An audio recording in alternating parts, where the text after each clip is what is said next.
Tulai masisi o lima Pati masau i e siva Alanga vai te se fiafia Yesu ke riso ia tatou sitia Lalo vai se e mai Aua lava nei ma vai vai Maavalo si matau vai O Yesu ua la te vai Tulai masisi o lima Pati masau i e siva Alanga vai te se fiafia Yesu ke riso ia tatou sitia Lalo vai se e mai Aua lava nei ma vai vai Maavalo si matau vai O Yesu ua la te mai Maatau pati ma e uso ilunga Alanga o sana aleluia Tau oli oli fata sinei Matato vi ia lona lelei O Yesu lea ua manu malo Tau mua ia mua o Sanga i mai tui sota ai Yesu ua lata lata mai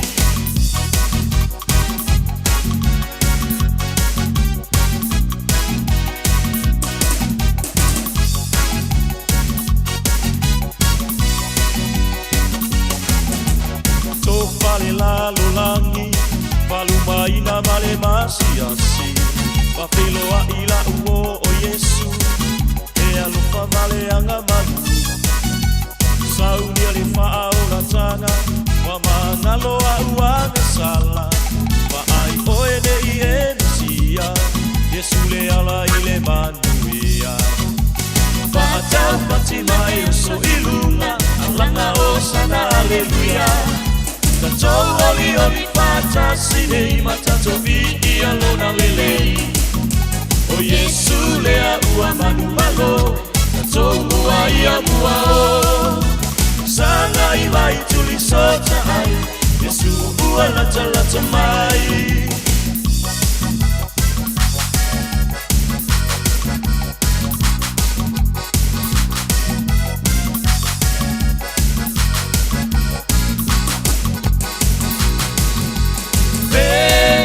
Se mai Si o lima maalanga lau whakatai Ya Yesu le tupu O ia ua mafuai I o e lalo lalo mai Ai sau si mai a mi I o le matai Ya Yesu le tupu O ia ua mafuai I o e pese mai Yo lima maalanga lau whakatai Na Yesu le tupu O ia ua mafuai I o e lalo lalo mai Ai sau si mai a mi I o le matai Na Yesu le tupu O ia ua mafuai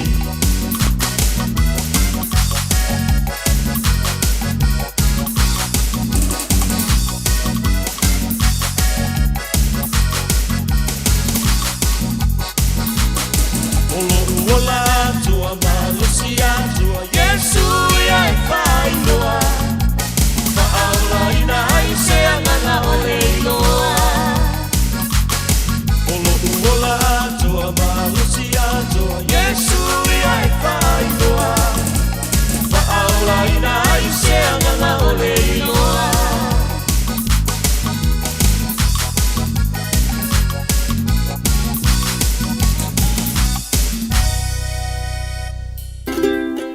Alova Samoa, waule nei o kasputi alu, awale sui alingila o le kio. Aeva eva mai ina se fudu lima iva kolu, amo, Radio Samoa, vevela a. Samoa, on sale now at Qantas. Fly direct from Auckland to Apia and reconnect with your loved ones for less. Book now at qantas.com or with your preferred travel agent. Hurry, sail in Sunday, April 26. Terms and conditions apply. O mo mia ni ngaluenga fai ilo fali. O le living space o lau company if so soani ilu fale leo maota malawa. Amana o mia se pa pui pui, carport, canopy, be fa folo heat pump, fai sau dick, fa ka peta lo fale. Fab so ta i mai i le living space. Fai a 4 quotes, Maula fisosoani i le finance e le ai se deposit. Vili mai loa le living space i le o valu se lau, 5 faono, fa valu fa.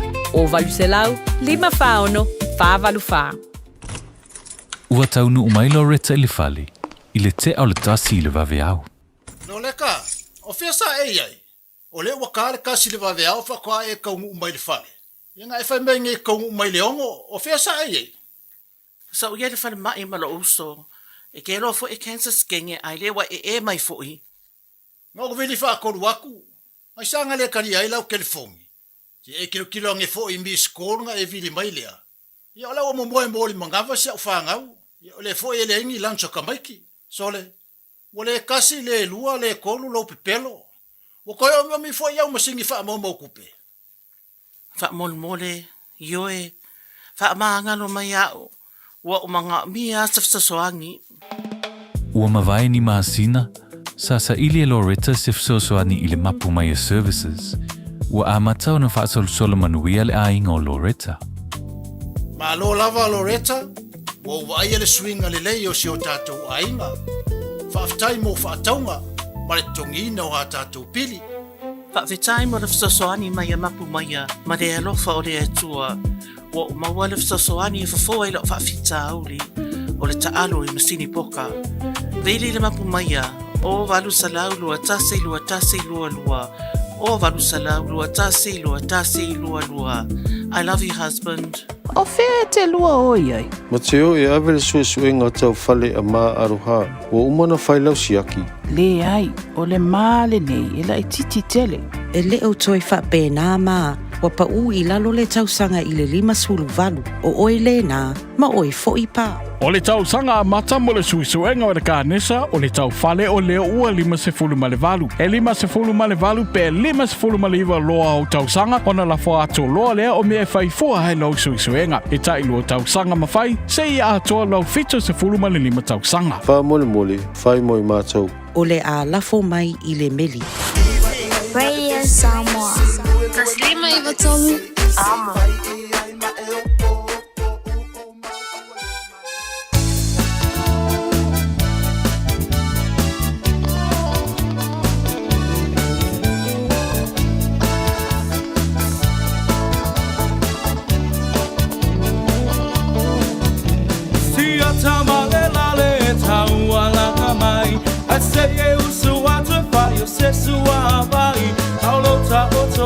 Ma e tilo iai e ewa e se e ti soloa aina e alua tu lea e se ainga o lo fai se lo tu ai fai esa tau saminga wa e mole manava na o si toia ina le lale ua mate la ina foi myself falinga myself feelinga e moni e alava e te talanoa, e te leiloa, mana tole tawalanga no.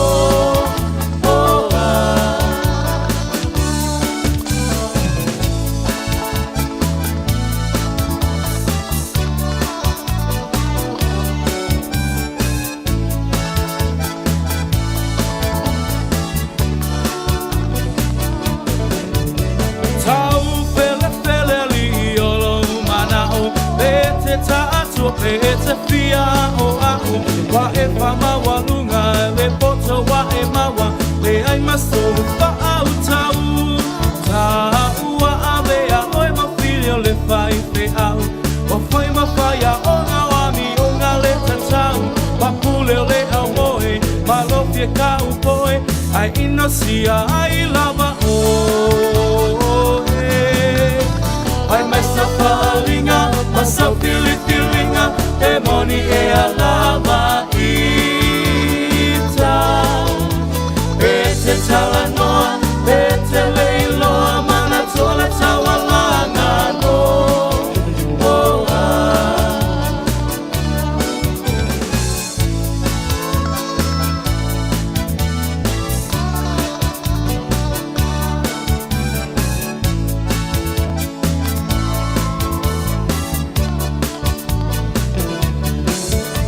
Tafa mai ata o le mawea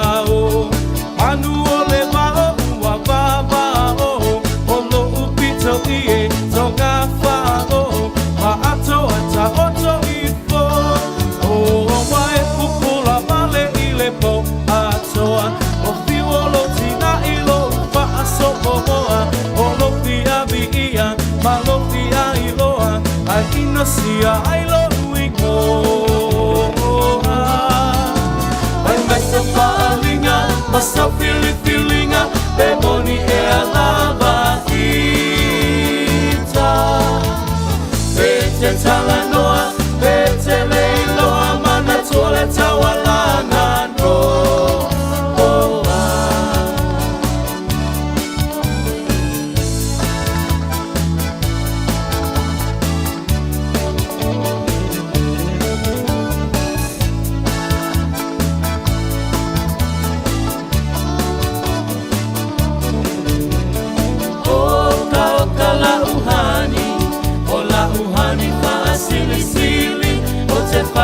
Saina ise apahela pi o se pisu pasili o se masike ke mai piti o sina sapasui o ni tamato manifi afai lava uatonu lo fina ngalo tapa aipo ipo avane ile malo ele anga ole atua etele aile ti apolo te fai sau pepe ole pepe ole po ha ha ha ha sawia la ia malo lo tele Fiafia mai atatape se yo pese atu ile ea se yo pese atu ile ea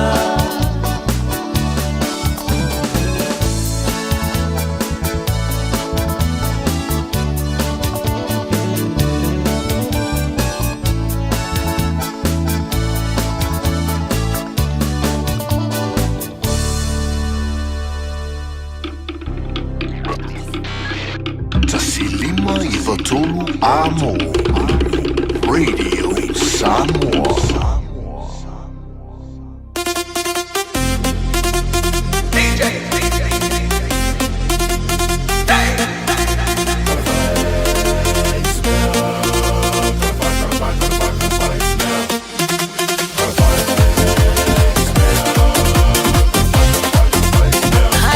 Apato nele tula follow ile tautua mana uranga se fonga radio Samoa ta sinima tulu amo le fuita ya formal ni aso ma tango fi asa fala ile nei do tatu ye la se suma lo nei le foi masina lo no le o tatu o mai le nei masina lo no onga tono nei tu sanga ai tatu via pelo lo fo anga le o tatu te pausino langi lona lo fa sa fu ya te tatu pe ona mawale nei aso fa popo ya so tatu wola ve foi maso foi tauli o le nei o langa male nei vai temelo tatu yai e fa wai o tatu tuti matatu nga ruenga pe ona vala unai tatu le tu lunga nei funga ele ya vi ya le tu me o malava wai ta pena masaunia mo tatu ya so malava e mol fo nga fa te tele lava ile sunga la ya te vai meni matatu pokala malu le tayau mai lava la son fo se pa ia mo nei tayau las falaile vai si malulu ia ai fa taile sunga le wao ele tu ino le tatu wa tunu tatu pokala me fa se mala fio ngal mana pe ona ile la tu le fio ngal mana ta sa vai lua to lunga fa ile le pokala me mo le nei vai yaso to se mai le vai yaso fo ia ai fa taia ile li pro mo pele pui nga man tu singa so tatu wa tunu fa talo fa to le nei tayau ma lo le so ifo manuia ma lo se fo la le mo buana fa talo fa tatu wa tu le tayau ali se proclame le Fiafia Mai pe masani ya status talo fa tua ya te auto la finga luenga to fele tua sunga fa fianga fa talo fa tu balenganga Fiafia le tayau balenganga fa tai ila auto talo mo tapo inga le o tatu o mai le nei tayau ia mo to ngai no tu manga luenga masani malo tatu wa tunu ia fa pe fo tatu wa mafutanga ilunga tautua le video Samoa patalo fatu le tayau na tamaptina matua malolo se fo manuia le tayau fovi ia lele uia na malulu tau uia na malulu tau ai le mo foi lava na tu ua le usu le mo foi fo na tu ua o tu faiva mo tu tiute ia pe ona ia le fianga i o to mata po inga ia i mauta malawa e mai se fo I tono to vine ese o lo to ngā ruru e ai. E pia le te heo whatalo whatu ia te autou ma lo lava soi fua lau le lei. Whatalo whatu lo tatu watunu o whelava lai te maumale tau tua le vina Samoa le te heo fau malo se fumoria. Malo fo langi ma le te heo fau le lo fo le lii. Ia fo ia le vi inga I le tua mei mo I whaia mo I tātou lana whanau. Mo te le sala whai lo te mama I atu whatasi mai ne inisio le tatu watunu. Oh ia, tasi fo I o toa manu le tasi fo I ave fu al manu Samoa. Sunga I ale whai o vaisua I whatalo whatu uso. Le whatasi mai nal mo te le sala whai. Ma lolo se fo mania walo fo langi mama. Ia wawako wa I kamaki o le moku le wo I sala whai. Iyo. Tasi ave fu asa ilonga fo lana tautua le tatu manu Samoa le sunga ale whai o vaisua. Le ma futa mal mo te le sala whai. Ma lolo lava brada. Ia ba lolo tatu watunu ba futa mai nunga tautua le vina Samoa tasi ono tesi mal tasi. Ai walo fatu mo tau. Toi luas for 50 minuta talo le tula sumal tasi. Come straight from sing for the minute till the sun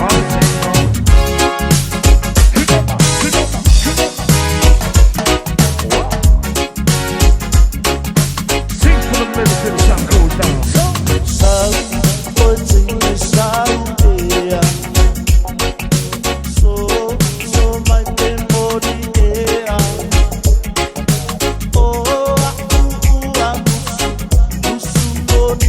Oh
Tolu as fulu minuto le tae leo leitu lai se football jasi tatu fili maketi lo talatu tatu leina.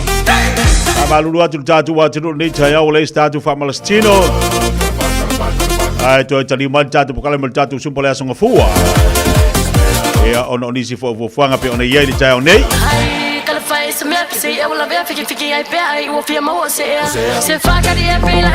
Leo talatu tatu vanol tatu fili maketi tolu fiti taslima tolu fiti taslima tolu. Swinga tatu pokale le table tae au. Tele tula suma tasi wa tatu telefone ngal Britania se atu leo tatu wa so tainga ma Samoa. E ona fo tau tubla ranga tsunga fo mai ya Dr. Royo Sange. La tatu tala fo ma tatu tal no ni melo tupu tono America Samoa la tau. Ole se atu tatu leo lilo ile tele tula se futma le lua. Tele tula se futma le lua tatu leo lilo. Tatu leo lilo le so ole a tolu se lau. Tolu se lau tala la se mai tatu leo lilo.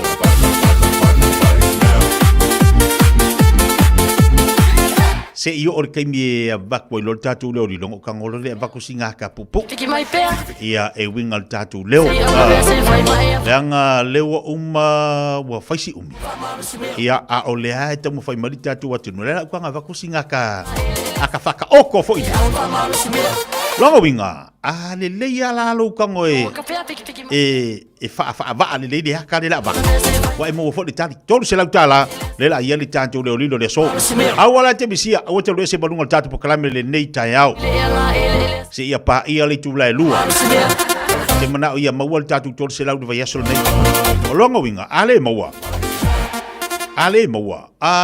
la se atu tatu le tolu se la ni mas fudu las fo eu com carping si ai com ai mor ko se la morngi vai aso Tatu telefone tatu fili maketi no avano tolu fetu taslima tolu fetu taslima tolu tatu wono tatu lena talofa titia alo se fo ria lita ya o mai alo se fo e mong via aftai ya le tatu fili maketi salo mai to vila ko la tavale fifa tau e ole Toyota Prio ole lua fe sulfa dan pai le ya toto fo valu afe lima selau. Ona le la mbuvo le la wa. Yo stadia ya fata wai. Le telefoni le olua tasi. Iva valu lua. Tu sau tasi telefoni. Olua tasi. Tasi. Iva valu lua. Mau le fa tai mario taiau. Taftai lava madio taiau. Fili maketi salo mai talofa. Talofa tia. Alo se foburia salo mai. Amon mono no piniaki fi fanta watu. E fitela utana va so tai mai lisa. O Pata sinua. O iva. O tonu fanua papai. Tu sau tasi ta telefoni? 020-412-09342. Lei mo atu whaftaini wala mai moria wha taiau. Ei ele karat se le whai le aso a taiau. Wa karat se le whapea o le karat se ele. O le karat se ele a fui e amatar taiau. Amatar taiau e whaila le tuatusi le ina I papakula. Tasi dua o Chichester Drive, Rose here I Papakula. Le aso atai amatali tulai balu ele karat seila le fai le tai au. Le aso atai tali tulai balu. Tele la tu oloa. Tele ia oloa le ile aso atai au. Ia e au nga fu ile mo e malu ainga awala te bisia. Nga ia ne ile tatu karat seile fai le aso atai au talofa. Al fulano fatai ke tia mo lo wanoa. Ja.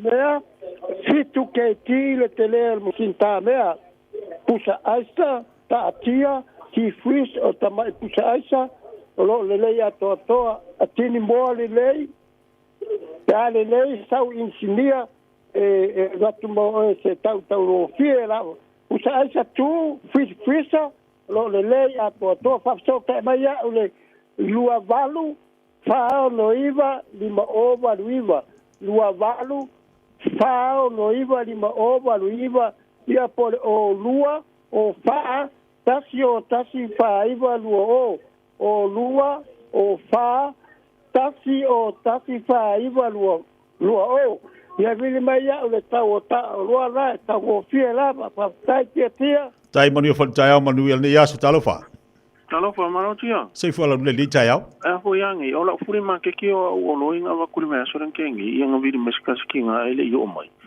Ora o speaker lo mala o chaplain ko fa ka uia mai sia me ye sa ka ka va ai.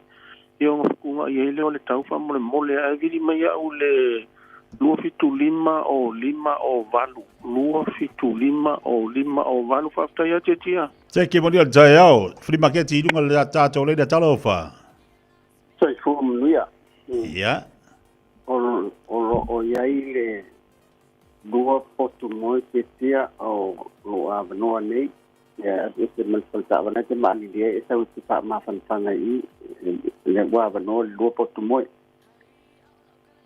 telefoni oi ole 027 4847 114 mau le le fa tai ole 027 4847 114 ia le le fa tai mani o tai au ja sei ko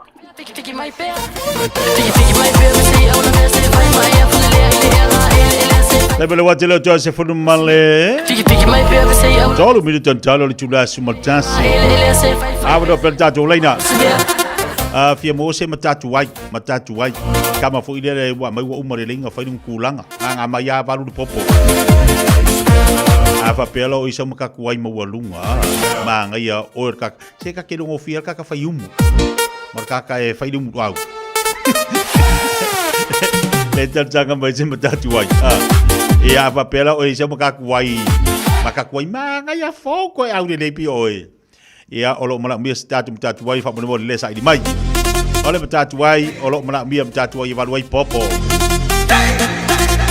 abono pel tatu leina tolu fetu taslimo tolu fetu taslimo tolu tatu telefoni na lo abono pe mo malu tatu wa tunu ngol tatu telefoni ngol tatu pokalama nei time tai au talofa alo se fo titia malo sai mai eu pa u skuluvalu atau lima sala tala le ni ati pa o principal aso taime no me la olo tasi luiva palu olo ono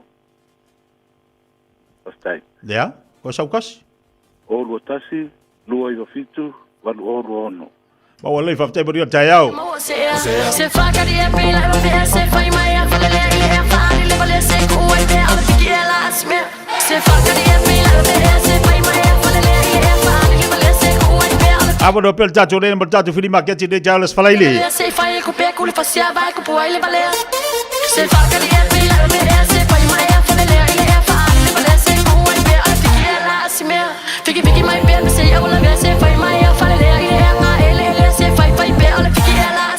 Papalote di so tatu panga umala wa dungo tatu Facebook ma lungo li YouTube le te betayao pa tani mafta mai pa nene te vanga Josefa fatalo fatu le tayao fo e kwati tamati brada lo fati ya te bala inga ina mele pone tasi le ave pasi a ule leido kilonge lo fatu mo eloso Papalote sociale malu kama ia makwale fefe le malulu kama le malu so fatasi Maureen fatalofatu nei tayao fatasi ma ina yuta Rachel Siva fatalofatu nei fatasi ma ina ipe point inle so sale fa yo vai so yo mo futo boy sam mo le tu tan le mo ter sala fai e se tanga mo fatalofatu Lisiana Sinta malor si fu laude lei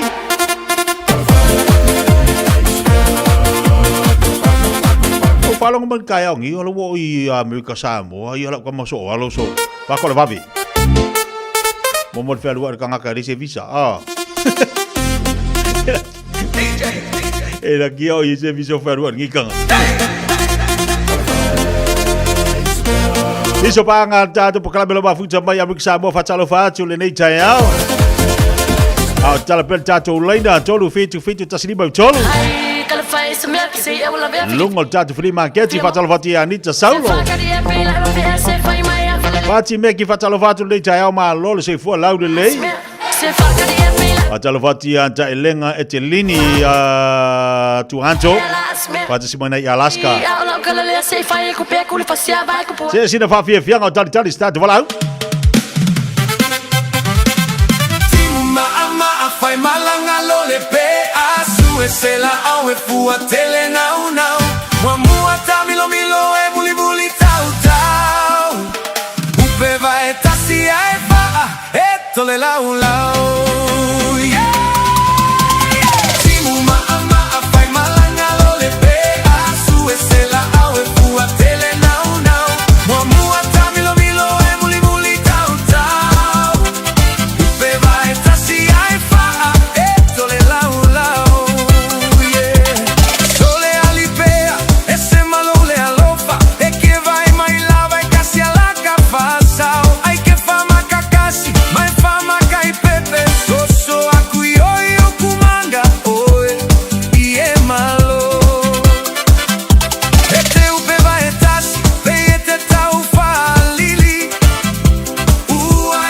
Ya, pabaya tatu pokalame tatu watu le tatu le na talofa. Talofa tia o mai on ne tayau. Manu fa tai o mai. Manu ya fa tai. Ya le. La kopi e pole ya isia va con pasuka la. Io? Danga mo le space lo sitting room e kuai. E manga ya iskofi te po va con pasuka la. Ola u mela ole orwa kasi. O valu ono tolo valu iva ono valu. Lengu mela nga fa mo mo che vil me pe ma mira kofi te pole manga ia. Ya le le. No fa sia mangu ya lo waso Ia fa pena foi Manuel tau tina. Ya soy fua. Ya soy foi ya talofa. Ikia. Oh. Ole ma ke kifa mo le. Ia sa ole le. Pa mo le pole lava o la papa ki fo le fa nga. Ia. Sa palu se la unha fa kau mai ole. Le panis. Ninguém bom mga mi se kupe a mo se lima se lau ia wa fa ngana ko ai mal fare ie ia ngal paunga ar ngo mela fa mo so ka mai ai ole olu lua o valuiva kasi valu o fa o samu le kaukala fa mo olu lua o valuiva kasi valu o fa o papa ki fo wa lima se lau e va ko ia e valu se lau o mai mo ai Malengan alo manguia lo waso. Tai mawalelei ia tatu le na talofa. Talofa? Ia talofa malolo so fua stitia. Malolo no sai mai? Ia o lau au ko ke roko e pa ko ko enga o le winter ia nga. Maua lau au ia. Ele kele ai amana o mia ia o numero le te vidi mai ai o luatasi o valu lima fa tolu lima tasiono o luatasi o valu lima fa tolu lima tasiono fa ftai manuelo waso tia apena foi Manuel tai ao le lei toi fitu minuto talo le tula sumatasi Tatu prima geti lungo tatu telefone lungo tatu pokalame le tai ao Pamalo toi diso le tatu wa tunu na wa mtali nga luengo le malulu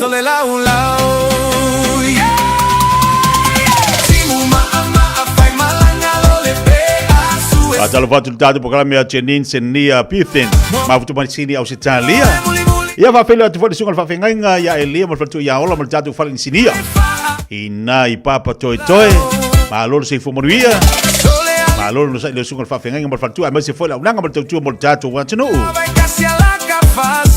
ai que fama kakasi mai fama kai pepe so akuyo kumanga oe ie malo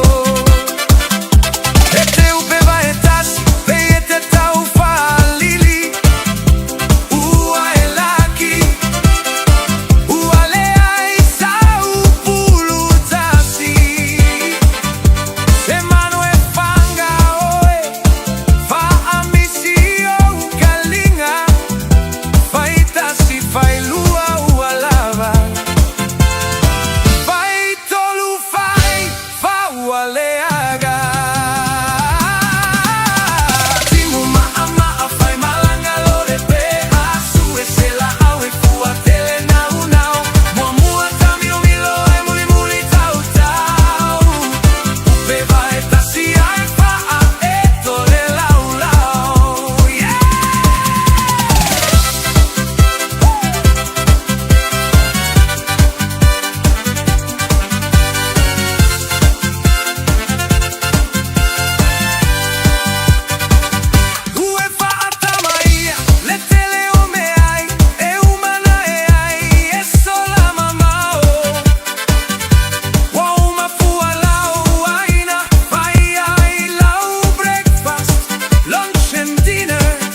fua tele nau nau Mua mua tamilo milo e muli muli tau tau Upe vai tasi ai faa e tole lau lau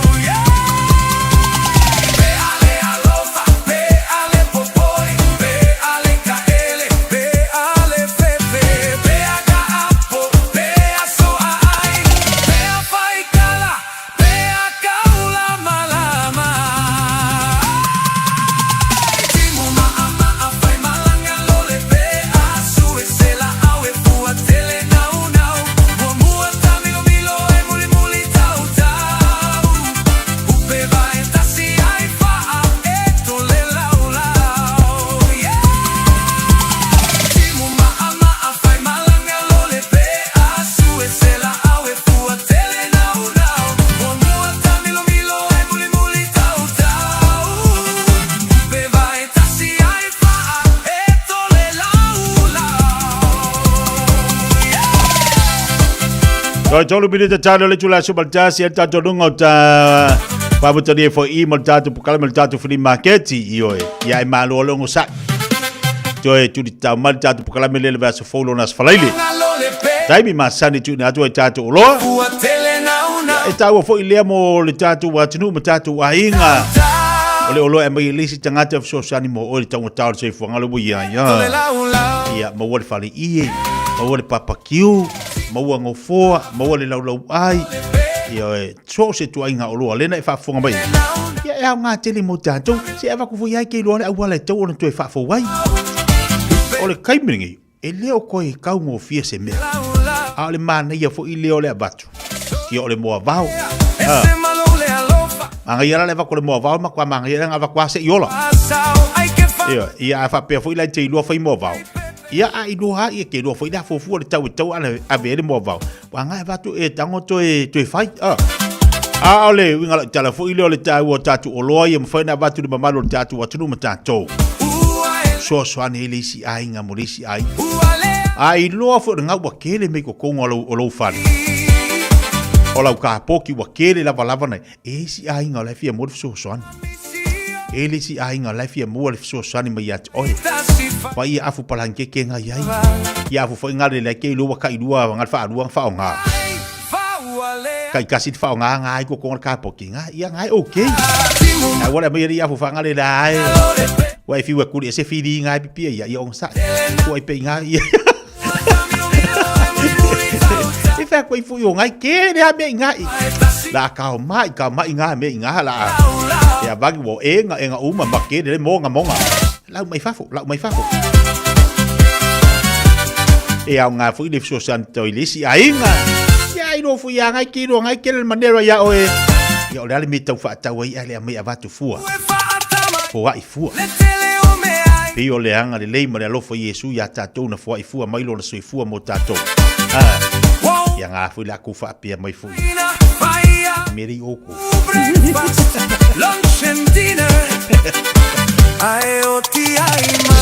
Oka oka se maruru le kungu. Ole makwai maruru le anga fai ale meri kako. Maruru anga ngafi maru. E pio ka foro mai ngi ai mo ya le yo so mo se la. Nga paolo. Ole makwa maruru.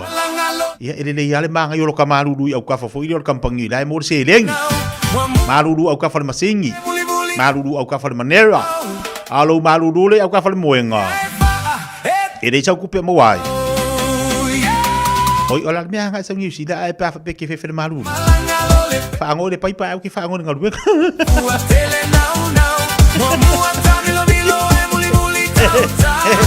Pe a ko ale dua basinga e umarnge winter kene o le pai pa le se ke pore ale ngalu nga awala au ke fa ngo ngalu.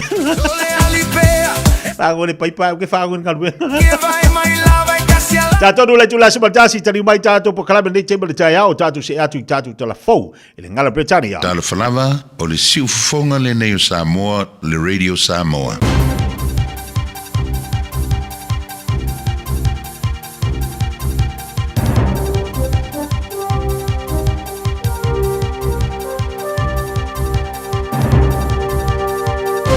In this update, Donald Trump claims his latest military threats have convinced Iran to do a deal.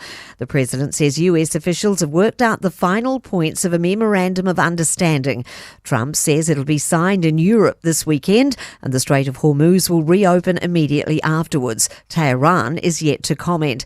Trump says US forces have been hitting Iran hard and were set to go even harder today. They had no Navy, they had no Air Force, they had no any weapons of detection, they had nothing. And so we could tell them exactly what there wasn't a thing they could have done about it. A straightforward win for Mexico in the opening game of the Football World Cup, defeating South Africa 2-0. 3 red cards were shown during a feisty affair. South African and Mexican fans have been watching in central Christchurch. I'm a football fan and I grew up in South Africa, so to support my country, really. I'm from Mexico originally, so support the nation. More on the football shortly in sport. There's doubt the Wellington City Council can afford its $220 million Golden Mile revamp. The estimated cost has ballooned by tens of millions of dollars, with an independent review warning further blowouts are possible. The plan would reshape the central city with pedestrian, cycling and public transport upgrades. Deputy Mayor Ben McNulty says councillors will consider the latest review before making a final decision next week.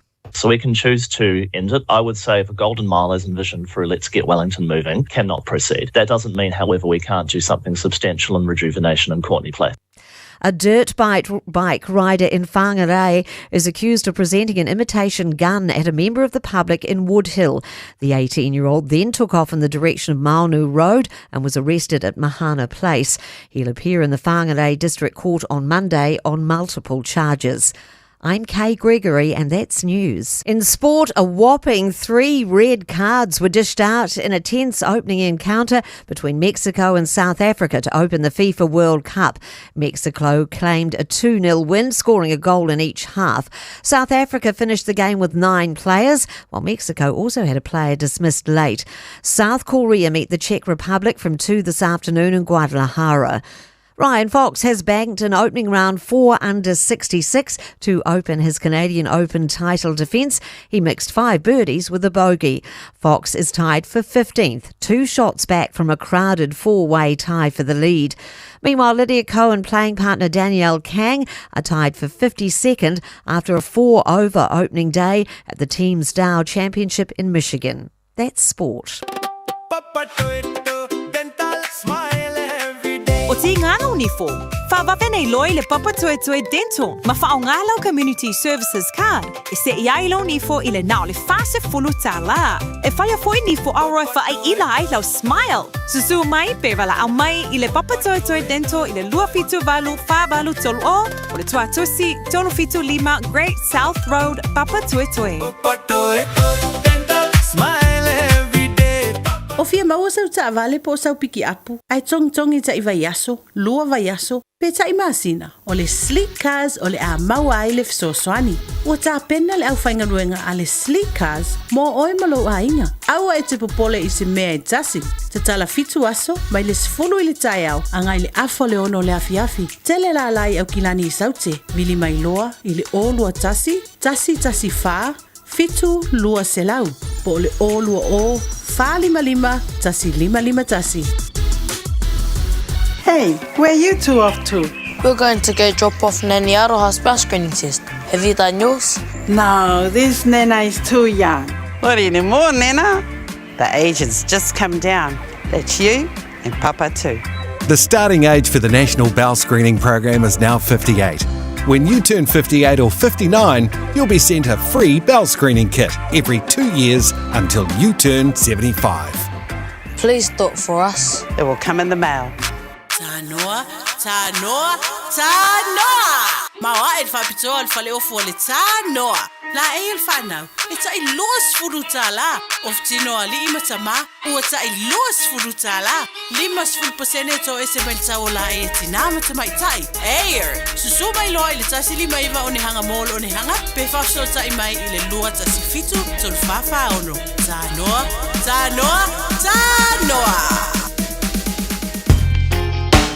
Radio Samoa, tasi mai batolu, amor. Samoa. Tasilima tu.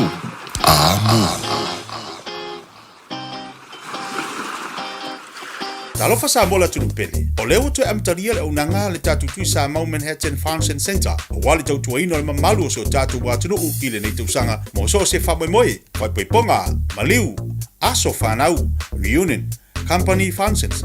Mātou te keiteira fo i tau maftanga mo so se whamoemoe. Tui Samoa Catering, tui Samoa Band. Olo ye fo ye tui Samoa Bakery and Island Food Limited i le tasi walwan o Great North Road i Avondale. Ngā se sei whalawa, panivide, ma le telo tau mafa SS a wale fonga tau mafa. Mo liso whamtalanga, wala wane loa i a lease and maki te o i le olo tasi, oiwa tasi, o fitu o valwalu. Olo tasi, oiwa tasi, o fitu o valu, valu. Hey, don't be that guy. Or that auntie, ignoring a sore throat. This isn't just some drinks and lemon tea in your sweet situation. Untreated sore throats can lead to rheumatic fever. Nobody wants that for their family, eh? Go get your Pepe's sore throats checked at your GP, school nurse, or pharmacy. It's quick, easy, and most importantly, free. So come on, whānau. This summer, take care of your tamariki. Get it checked and get it treated. For more info, hit us up on socials at Stop Sore Throats or visit stopsorethroats.nz. Sunga o whenga whākau e lo kāwale fō maunga Max Ila. Se nga uka amilo e o kilangi. Mo koe fo i mai lawa i o Tara i le Tire World and Auto Limited. Lea i mau aiso skoi ngā meg ma pa uka awar. A ole me piko sidi. E ngā le lua li maka alalwa i aso le kokongi. Le Tire World and Auto Limited e te maua i ta awale ma pa utau ngō fia ia New Zealand antoa. Mo fo i se ti mag wheels mo so se i tu ai ngā ta awale ma le telo isi au unanga. Warren Up Fitness i le na ole se fulu tala pia i wha i lo i eina e wha afafonga le Radio Samoa i nei wha abitoa. Talia wins quotes, cue cards, maisi. Walang lo le Tire World and Auto Limited i le lua fitu tasi tolu o mo pa uta avale. Po le lua fitu wha tolu lua o mo le whale inisinia. Talofa Samoa la tulupele. O leo tu amtaria le unanga le tatu tui Samoa Manhattan Function Center. O wale tau tuaino le mamalu so tatu watunu ile nei tausanga mo so se whamoemoe, waipoiponga, maliu, aso whanau, reunion, company functions. Mātou te keiteira fo i tau maftanga mo so se whamoemoe. Tui Samoa Catering, tui Samoa Band. Olo ye fo ye tui Samoa Bakery and Island Food Limited i le tasi walwan o Great North Road i Avondale. Ngā se sei whalawa, panivide, ma le telo tau mafa SS a wale fonga tau mafa. Mo liso whamtalanga, wala wane loa i a lease and maki te o i le olo tasi, oiwa tasi, o fitu o valwalu. Olo tasi, oiwa tasi, o fitu o valu, valu. Radio Samoa. Taslima ivatolu. Amo.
Ia, lewa se Maria Baltable Watis football tolu minuto te nei ia lei tu la se football tasi. Pe la fa ilo mo fa fonga le tatu wa tunu ola am fai ona tatu taltano atu I Amrik Samoa.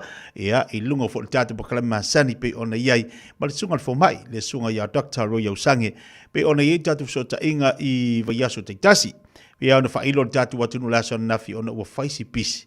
Ia tawile so ta ia tol tatu pokalami pa ta ta unu va le sungal fo ma lono winga e mala mi se malo longa la son nafi sa ia telefo ina pisi ia la nga ia tu Samoa ia I tono tatu watunu ia le auto te watu fo no ia Samoa e le lana fo fuilo nei fa ta unu tatu pokalami ai fa ftai o le wa fa yo no te mo tatu so ta inga male to fa ia pau ia wa fo tatu pokalami masani fa talo fatu pau lo sungal fo ma le ta ba lo le se fo moria ba fo langi ma.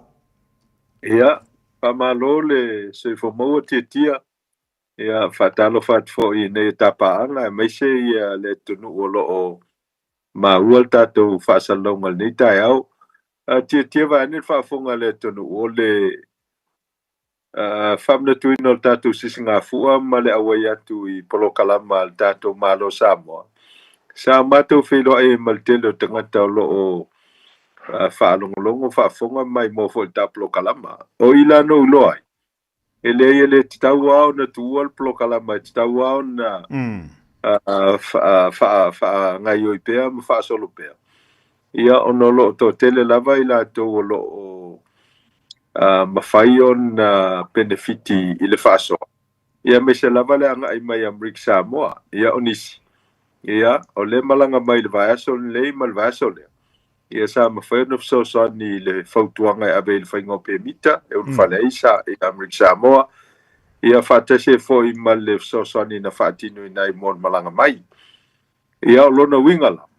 Ia e ta uasi e ta polo kalama tonua fo ele to tele ni tangata I la ule loa e pea fo isi polo kalama e silsila mai moe. Al me ta ua. Ia o le ava noa I mawhai ai o na whawhai ngofia me whaingta. Ia ma mwhai whono so sani tātou tunu ui so se mea. E manao mi e fwoi taf so sani. Ia po whea lava lo o e mpapa au iai. Ia e mawhai lava o na so sani. Ia I so se mea manao mi e lif so sani. Vai ngatili na mata ua. Ia pe tasi pe lua. Tolu whana I tangata o ieli tā pokalame. Ma wha manu ia ina fo ila tau ma mana umia so sani ia a watau ai o ta po kalame lo muenga so sani tele fo ilo usau te lola e to tele ila to lo fia mo so sani ia ina tatu ai ngai Samoa fa pe fo ina tatu ai ngai Amerika o ila to lo o nga ruema no fo inisi o ta fa fia la lang ia a wa vel ta po kalame so sani atu ia te ila to de tau fo ilea fa tai fo iso langona ma fina ngalo mamlama le tatu watunu ina ima fai ona o ta fasoa ma mawal so sani ni so ila to lo fia mo so san a me ole aunga le auto fa nga me ole maua o se tangata fo ile ma fai ona maua ile so sani le tatu tua ia ai fa malo fa tai via leli ona uto tari watu fanua ia wa mawalu malos fai si o pisi o wa ia tu sisinga fu ari le tatu malo sa moari malo ono sai Ia Silvia tia va fonga mai fo ia al tato tonu lo e papa I Amrik Samoa. Ia a fai e fatino ia al tato sisinga fu I Samoa. A o Samoa liul pato ia o lete no foi Amrik Samoa. E te tau lava on fai so wa no e te malanga I Samoa a wal tato sisinga fu. Ona fai ngofia na malanga I Amrik Samoa me Amrik Samoa la tamai. Ia ai o le ava no fo I feido ai nei a inga wo manai paanga. Ia ma fai fo na sila fia me lo tupu I Samoa. Wal tele lavo te me falangolango tangata I tala is tangata. Ma moli mau is tangata. E se al falongolongo. E se matuava ai tino I me lo tupu. Ia me se fo la to fo I fai tau ma le mai tau. Ia il tulanga lo ia ila tina el malo Samoa. Ia ai me se fo I el fatinonga o la to fo I ngaluanga. E ma fai no so sani nei tatou ai ngai Samoa mes foi nei tatou tangata o lo ia tunu I fafo ia mai o se vai ngai se foi le vai ngai ta penanga sis ngafua ia ile fionga le lipad mia malan kabineta ia mes foi o o swimming star ia o faipule o le maota o le palemene le fionga le fongoftalai sui fongoftalai ia e mese o tangata anu o Samoa o i latou au na galulue ia e mese lava ia i latou o loo faigaluega le malo sa gapatia fatuatia ia i le tapenaga ma le faatinoga o le faamanatuina o le ona sufatausaga o Samoa ia e tulaga ese lava ia mea mafai ona fai o tatou tagata o le si foi ia ooga tāua lava ia te au tiatia so se mea e lelei ona tapena e lelei foi ona faatino ma e moli mauina foi e tagata lona matagofie ma lona manaia o lona taunuga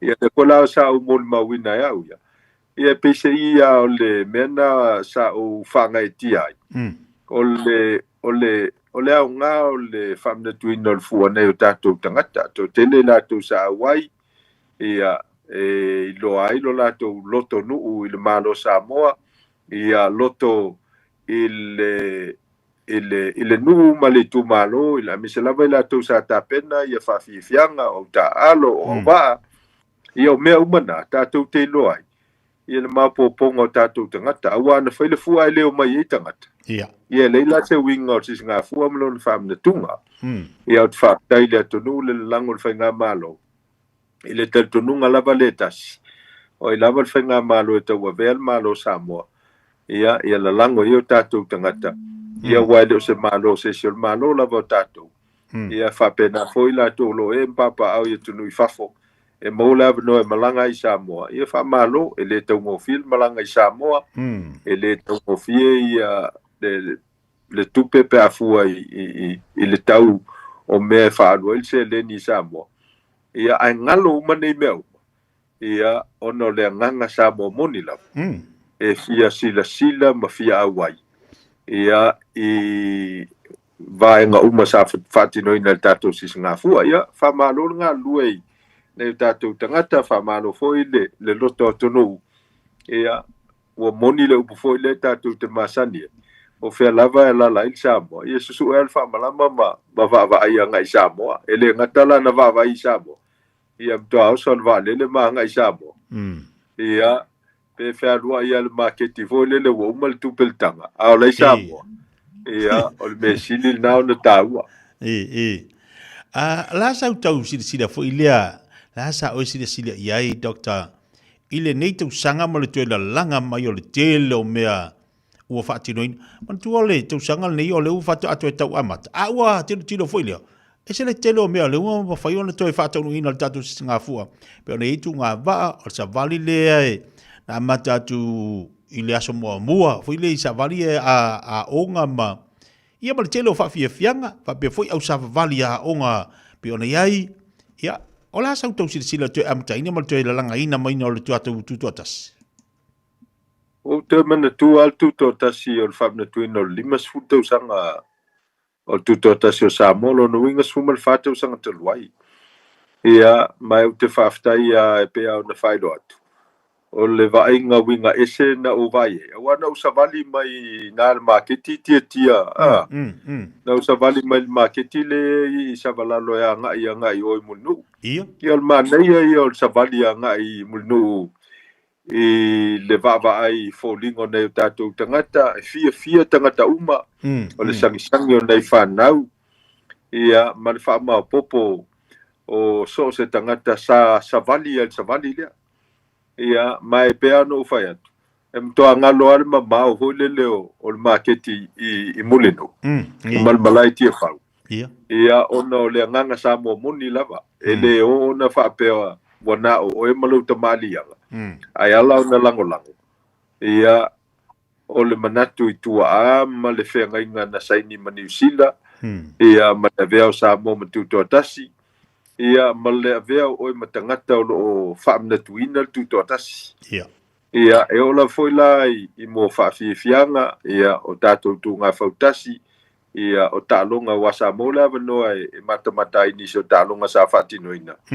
ia e mawa e foi matulanga e sel tapenanga nei o tātou tangata ia o te lewa aia e ini whaafitau li vo lea pe e tau e misa nisi ia pe tau e fusu po la lava se me tu lai mai ia mai tauina le ta'alo fa'atamali o le spili lenā tiatia manaʻomia nei o tatou tagata ia auā o ina fa'atinoina ia fuafuaga le mālō ma mai tauina e tatou tagata mai fa'afolae saoga lemu ma sefe ia ua i la le fiasau i Samoa ua e pei ala ona taumusu le tagata e sau Samoa le popole fo'i le te ua fa'aina i le me tulai mai ia e afai a tausisi o tatou tagata i le fa'aloalo e masani ai o le alofa o le tagata i le tagata o le loto fesosani o le tagata i le tagata ia o le ala le mea la popole ai ia o tatou tagata e aga'i mai Samoa ma tofu sau le atinaina o le tamaoaiga o Samoa o tasi le vaega tāua pe ona tatou tilotilo i ai ua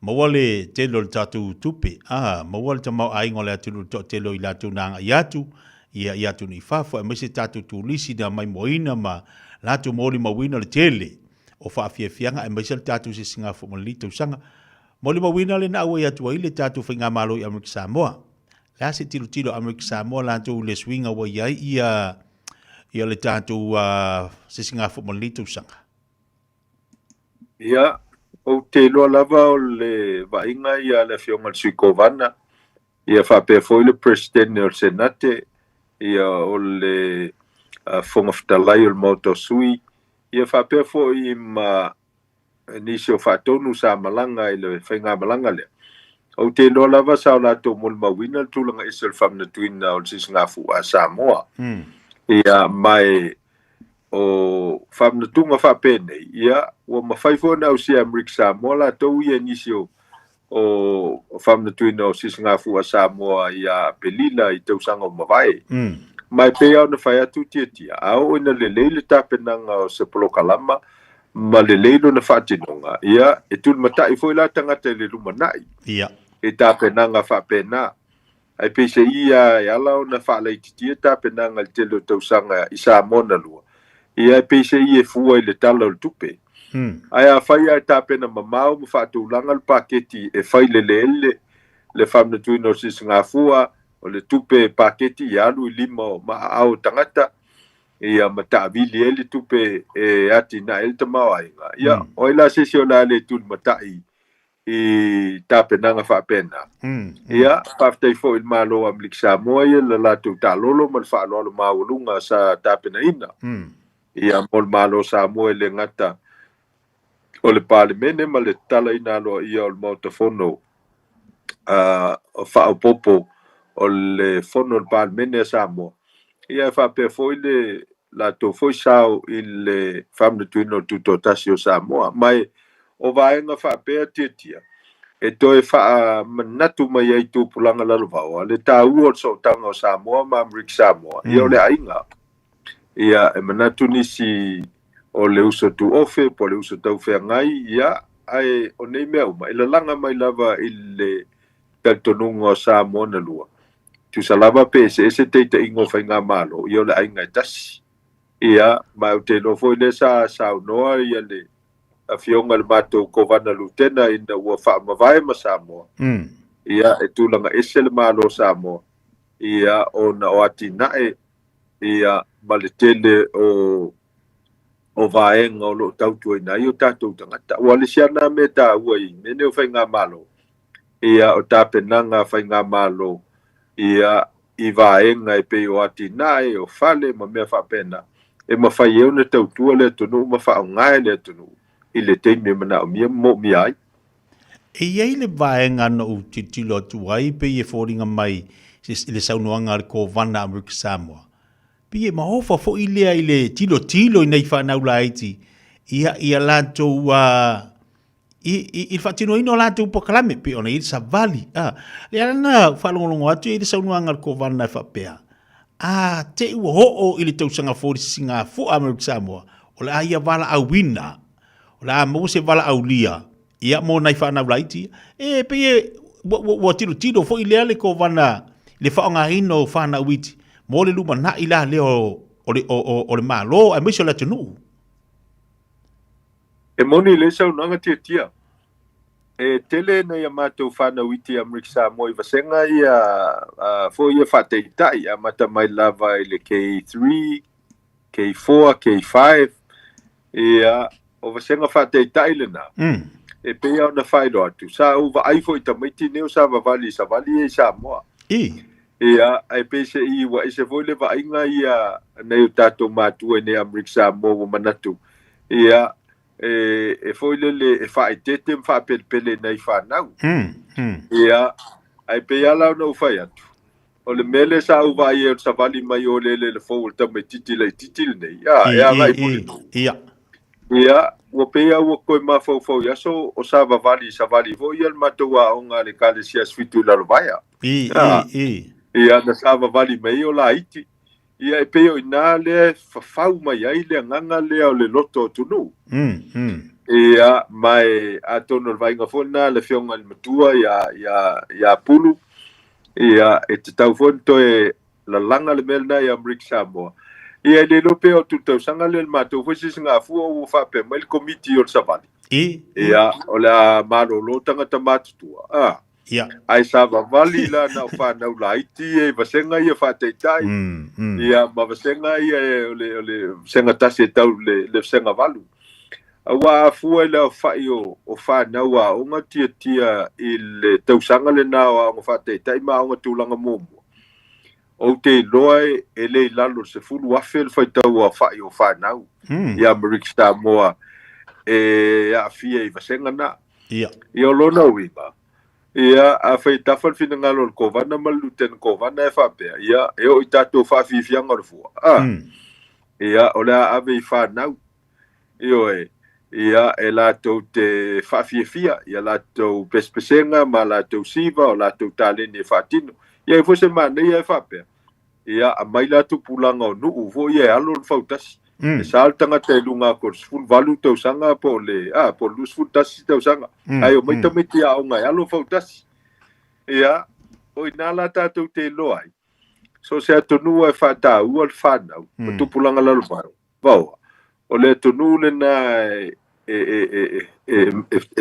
tau nu le manuia le latou lo latou nu manai ono le fafau atu i fanau le loto ina ia awai le fau wina o se atunu. Peo Samoa.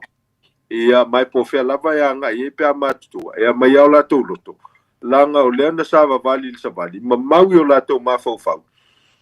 Ia le savali lea na savali ai. Ia mai e peila o na ufai atu.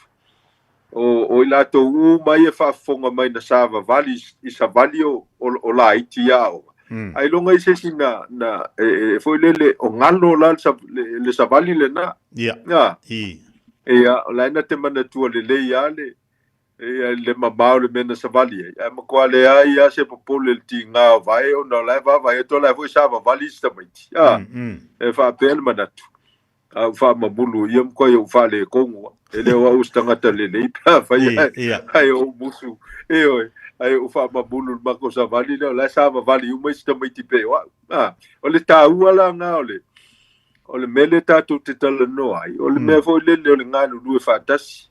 Ia o to nga communal settings nga i Samoa. Le ale fo ntulanga ese o tatu tangata le lolang. Ia ele ola na o oi.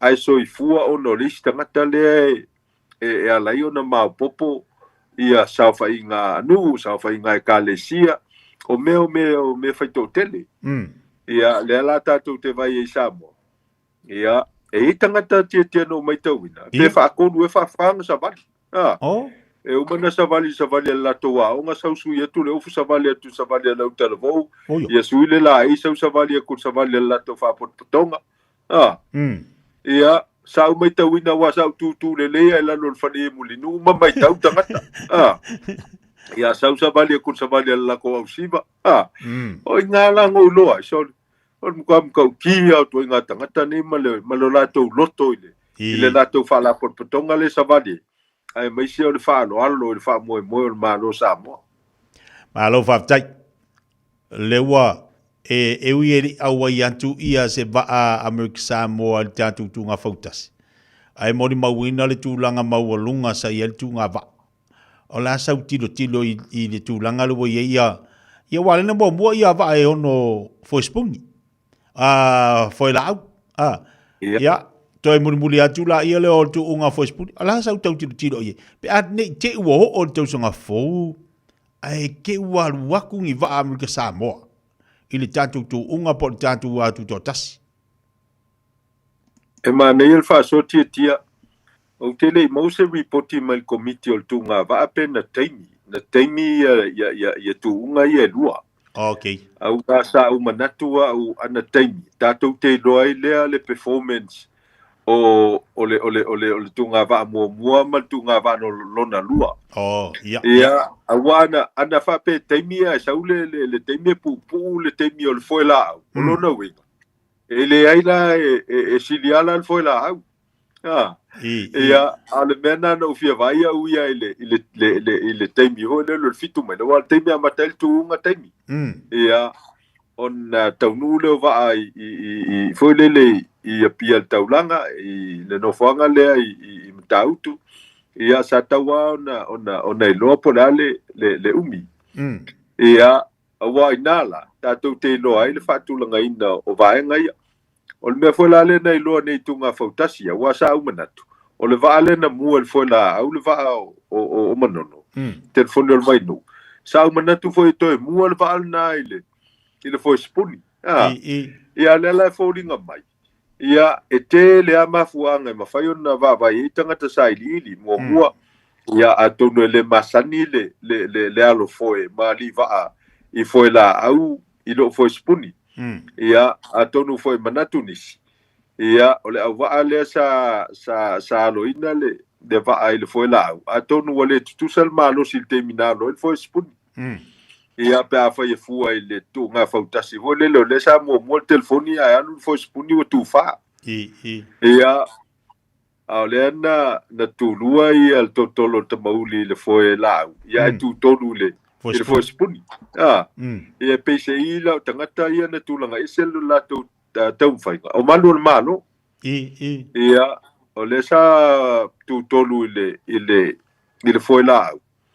Ia a le sili le foi spuni. Ia lona winga la le utatou ilo.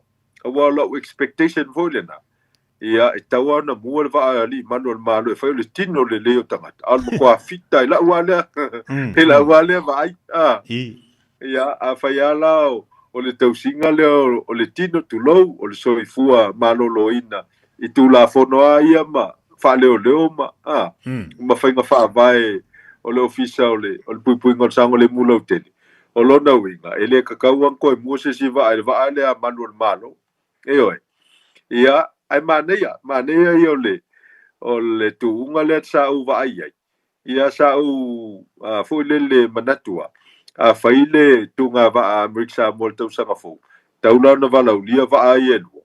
Ia o le va ale leo. Ia ma le va ale le telefoni o le vainu.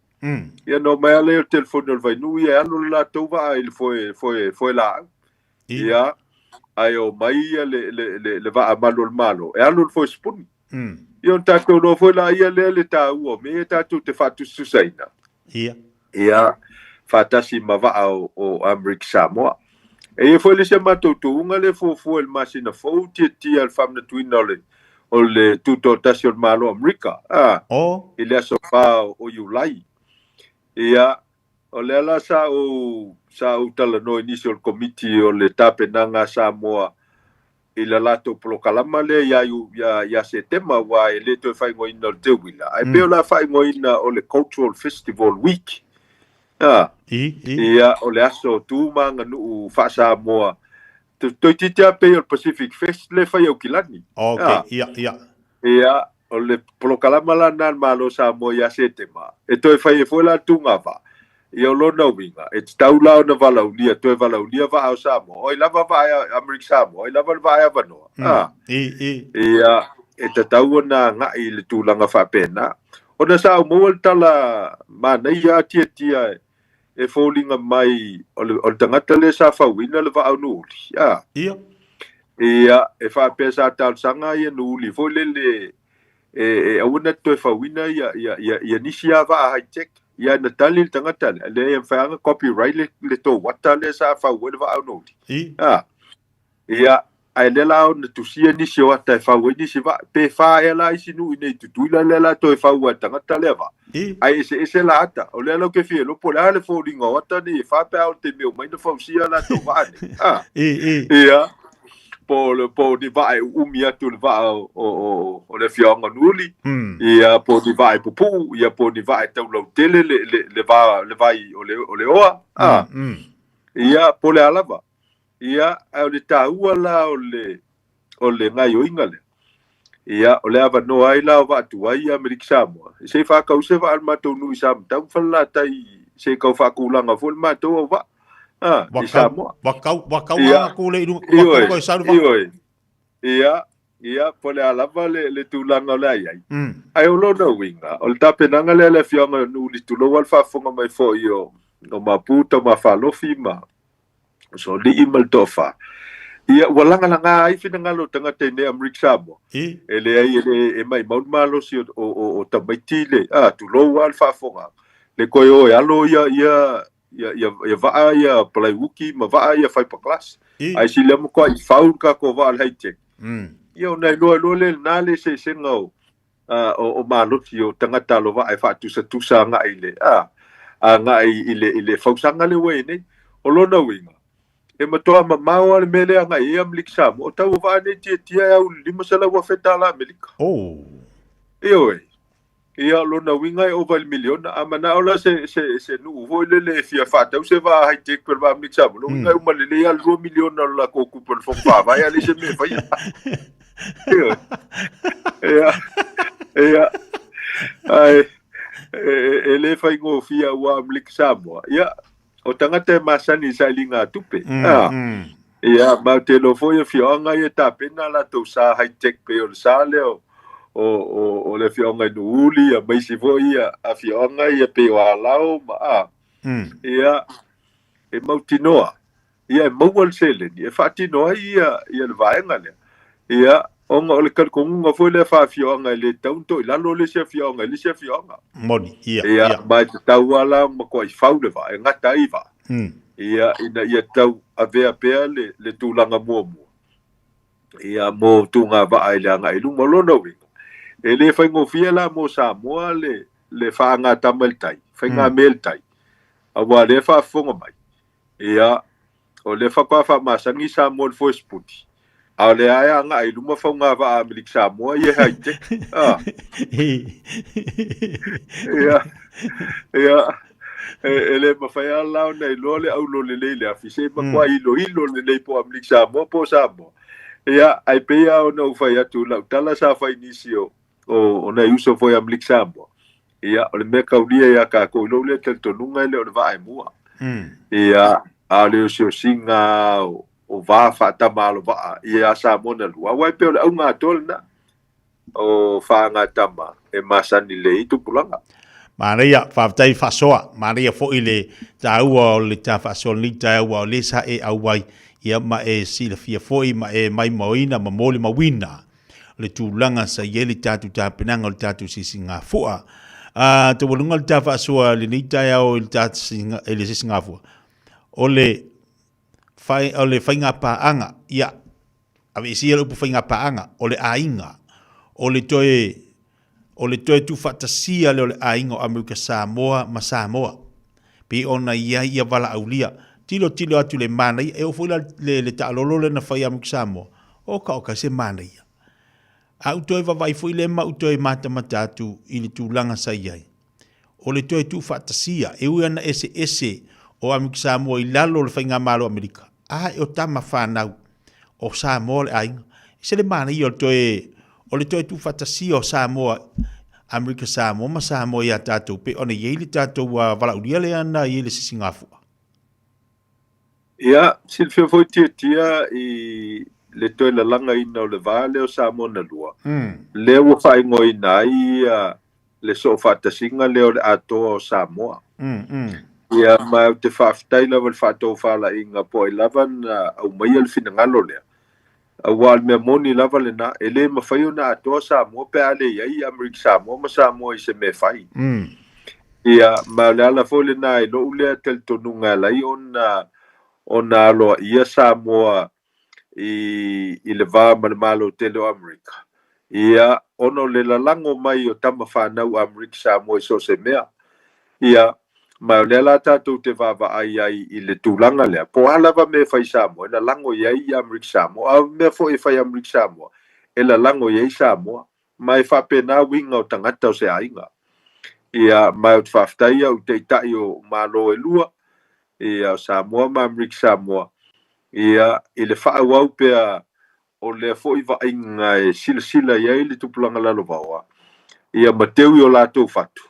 Pe nofo i Samoa. E vava ai mai lava i Amerika Samoa. Pe nofo foi i Amerika Samoa. E vava ai lava i Samoa. A ho o foi la i atonu i fafo pe o New Zealand, Australia ma Amerika. E le mawhai o na tā vai a Samoa me Amerika Samoa. E tasi ale pa upunga e whai ngoai. O le Samoa. Ia mal me foi la na leu te mai tauina e mese lava Amerika. O na e anga i Amerika Samoa ma Samoa. Ia ua osi whatasi. Ma whai me whatasi. Maftanga ho le na fai nei al fatu to le tu sa mo tasi tia vai na al fa fonga le tunu sa awai to to tele o uso foi mo to fa fine mai Amerika ia malela to fa matalanga o mato ele imangi piko i sa mo i polum sa vai ia o mato uma na fa na nau i Amerika sa mo mato to out to ila manua ango mai ia o ngon fa ma popo ino le fu a sa mo ia mato tau mafaia ina ia la langa pe le vale tu sa lava pe le se pito i Samoa ia ai ona o le fa ngo o le tangata mai Amerika Samoa o le la e vatu fatasi e male suafo Samoa mai va vai mai ele esel tangata le ele pa ele la no pa u pe uli ia ena pe o tangata e sau Samoa e futi ai la ta to il suafa tas o tato umo Samoa wa le mfene fa atu fa wa o le Amerika Samoa po o Samoa sifo ava ai tangata o tato tangata e o foi tangata Amerika Samoa tula manu o lo ala New Zealand ma Australia e tasi lava le fa le pena ia o tato umo Samoa ia ma lo foi na mo mitinga tia vai ne fa fonga le tunu ia fa o pe ona la langa le vale ia awai le mawhai o na motusia le tātou te vāvai ia iso tanga nei whaale ainga ia masuso o tuai malitele o mea o ati nae o a onga ia o tūlanga o soi fo maloloina o mea umala o whaatoanga ma whainga whaiva ia ele mawhai o na tā vai a Samoa o leu a toa Samoa i le mawhitanga Samoa na lua Malo whaaftai Tawalunga ta fa sol nei ta ya mo le fa yaso lo te loa wa fa si pisio Amerika Samoa wa masina ni o te lo fa unga doctor o la se tu langa lo ia le fa Fiafia ino nei matua mai so nei fa nau ia bal to telefo tatu ai nei Amerika Samoa ia fa unga ma to fa nga nei fa nau pe ona ia ile nei tu sanga e moni le sa no nga tia o nei o fa unga fa ngai tua ta ya o fa unga o Samoa ia o na nafio tafuna ia o le asolua o le ua mawai o le whaunga eone ia ma le asonga fua o le whaunga Votek alas farile le tene o le whaunga amanua ia onga ia ono o aonga maulunga al malo ia ua mai a fo ia whaunga a onga maul a onga tūlanga lua ai kalesia whape fo i ma whaunga o a onga tūlanga mua wainei e whaule tametiti fulua whau senga valu ia oisi po ia e whaule kei whae whau le senga tasi o le manei e o le whatulanga ina o aunga nei i Amerika Samoa ia mai o le sinawa e ngatau o le langa ina o le taltonunga ia a whau senga tasi tauna e whau senga valu tauna e whau senga sfulu ia mai tun mata ia te anga i kolisi ma le universite ia Fiafia Mai na foi whaftai matua o mai masani o la to lo aputi le soifo nei whanau i Amerika Samoa ia malo le nau ina ia manuia nei whanau ia e whapena fo ia te au ia malo ai ia ana po na malanga ai nisi o nieces ma nephews malanga i Amerika ina umala to whaunga ia nisi o sauni e tau tō militeli mal malo tele ala ia na vai ngā au, i o nisi e whaawau i ala tō waonga, i o nisi e whaawau i I fai ta la ia le ka le sia Yesu ke riso lo pe o sanga tai yo isia nga I ia la to foi vala unga ia po fe lava ia nga I fa na o le tunu ia o me silion taua to te o ma le tua ia ono le ta po yo to fai vai na yo to matua ia me foi o na yo to ainga I Samoa ma Amrik Samoa po fe lava to te nga ia to te o ma le tali tonunga ia o lo fa malu le tapo inga le tonu ia mo to e mese ia vai ngola to anga ia fa manui atu ia te to fa na wa onga o to sa fa wina ele to sanga lua felu fulono ele ngata ko anga tulang mo anga tulang lua o universite makolisi Amrik Samoa ma fa foto Samoa ia anga lele ia te to fenga uma ia nga ia lo to so ifua mo to te mali anga to foi mai to tua ia Samoa na lua ai fai foi le ia vi ia le li la to tua ia to no lo to we papa au ai mai se o to tonga ele militeli ia ma ve o to Samoa ia anga lele li pu manu lo to so ifua ia I vai nga au malo Amerika lo to tua ai alo fa tai mana ia o leua fa fonga ia le tatu wa tunu a mese nei tatu wa inga Samoa ma Amerika Samoa to te le o tapa anga mafuta mai e vala au mai e text mai e fa tasi mai lunga le tapo kalami ina ia te uto Amerika Samoa o to te le fo yola unu uli mafuta mai lunga le tapo kalami yoi o le fo ye mai mo mai lunga le tatu tu al nei tai au ia alo fatu le fo wa vatu fa morianga le pokalami le sunga le fo mai ia malu nei fata wa ia te uto umala wa inai Amerika Samoa nei whanau fa pia foi Amerika nei whanau ma nei mātua malo i tu leia nei whanau ia onga ina ia maua latu luma na manuia aua te fiu e tu lei tamaiti ia ua awhia rua ilona kamaikiki ua maua le ngaru ngari lei ia olono winga nofo tātou le whale mātua ai leua tari mai tamaiti whaafitai mo le tapa kalami whaasola nei tai au mātango fia foi ia ili whaasola mai le tūlanga se ele tātou se singa fua ma pe foi I al tātou fa unga I tono Amerika Samoa fa malo fa aftai la fa toia la sunga fa ma le tai so yesi si vai nga te fia sa no e fa mai ta po kala mo neva yesu tia fa aftai tele lava ele tau no fa na ne Amerika Samoa ia nga e foi fa na nga luenga e tape na ina el malo va no fa nga luenga ia nga e fa na fa nga luenga e sa ili ele poto masani male lo fa nga luenga ia se tasi o nanga tato malo I tau sanga ua mawai ia mai whaaftai le whiunga le kovana ma luten kovana ma la ufo I tau pulenga ia le whaavanoa le tele o avanoa whai ngāruanga ia mōna ia tato whanau o I lato e totoi Amerika Samoa wai to tele lava ia nga I Amerika maisi no whanga e tu wai I le tu wangal nei o le tau mawhanwhana ia to tele lava ia e whai ngāruanga le ngata o malo ia o company ia mai tau fo I le la sanga o tau soifuanga ia whaatino ina mai whaamauni au tau ngāruanga me uma tau te au ina mai whanwhai ngāruanga e ta pena ai lo lumana I malo soifua e te loai whai le ngāruanga e te loai whaamauni le ngāruanga e te loai whai lau whaanoi le pule pe a whai e te le awai le ngāruanga ia il te milava le tasi e te loai whaasoalu tongi pe a maua ia mai mana tua nei matua ia e ave mo e lau siaki mo pe a matala nga luenga ia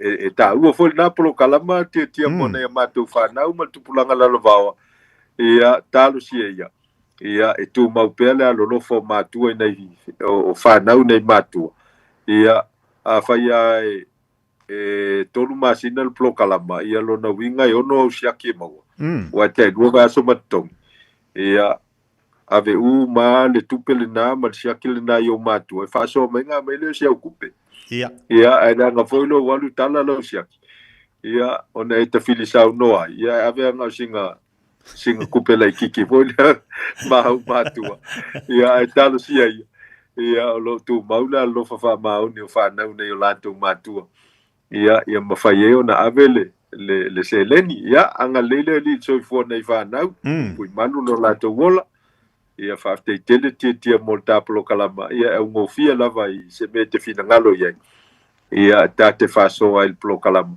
ia na ia tapaanga me sfoile tonu o lo mau ta fasalo ngai soseme ia mafai ona fesoasoani fa'afaigofie ni mea faigata ia mafesoasoani ia e fa'afaigofie ni matauputuga e a'afia ai lou soifoaga alae maua fofo e faigofie ia mafai ai e le siʻosiʻomaga o tagata o loo matou galulue ona fesoasoani atu i lau mataupu ia maua lou malosi tiatia vae o au malu ia me sifoi o le pulega o le tatou radio Samoa ia matou malolo atu le lofa o le atua soifua mai manuia alo tai le muenga le sunga fo mai mo tapo kala me faso ma tango feel le taiao mo le abanoa ia o to e mo wal tapo kala me o me finga tai fa fingo fie lungo le tautua mo la nanga ia fa tai fo i lo wanga le live so sani mo tatu watunu ia mo tatu lungo la to e mo le sita po kala me vas fo le lofa mo le anga le le tua tai tai to lo se fo mo so wala ia no to e fa wa fo i lo tapo kala me faso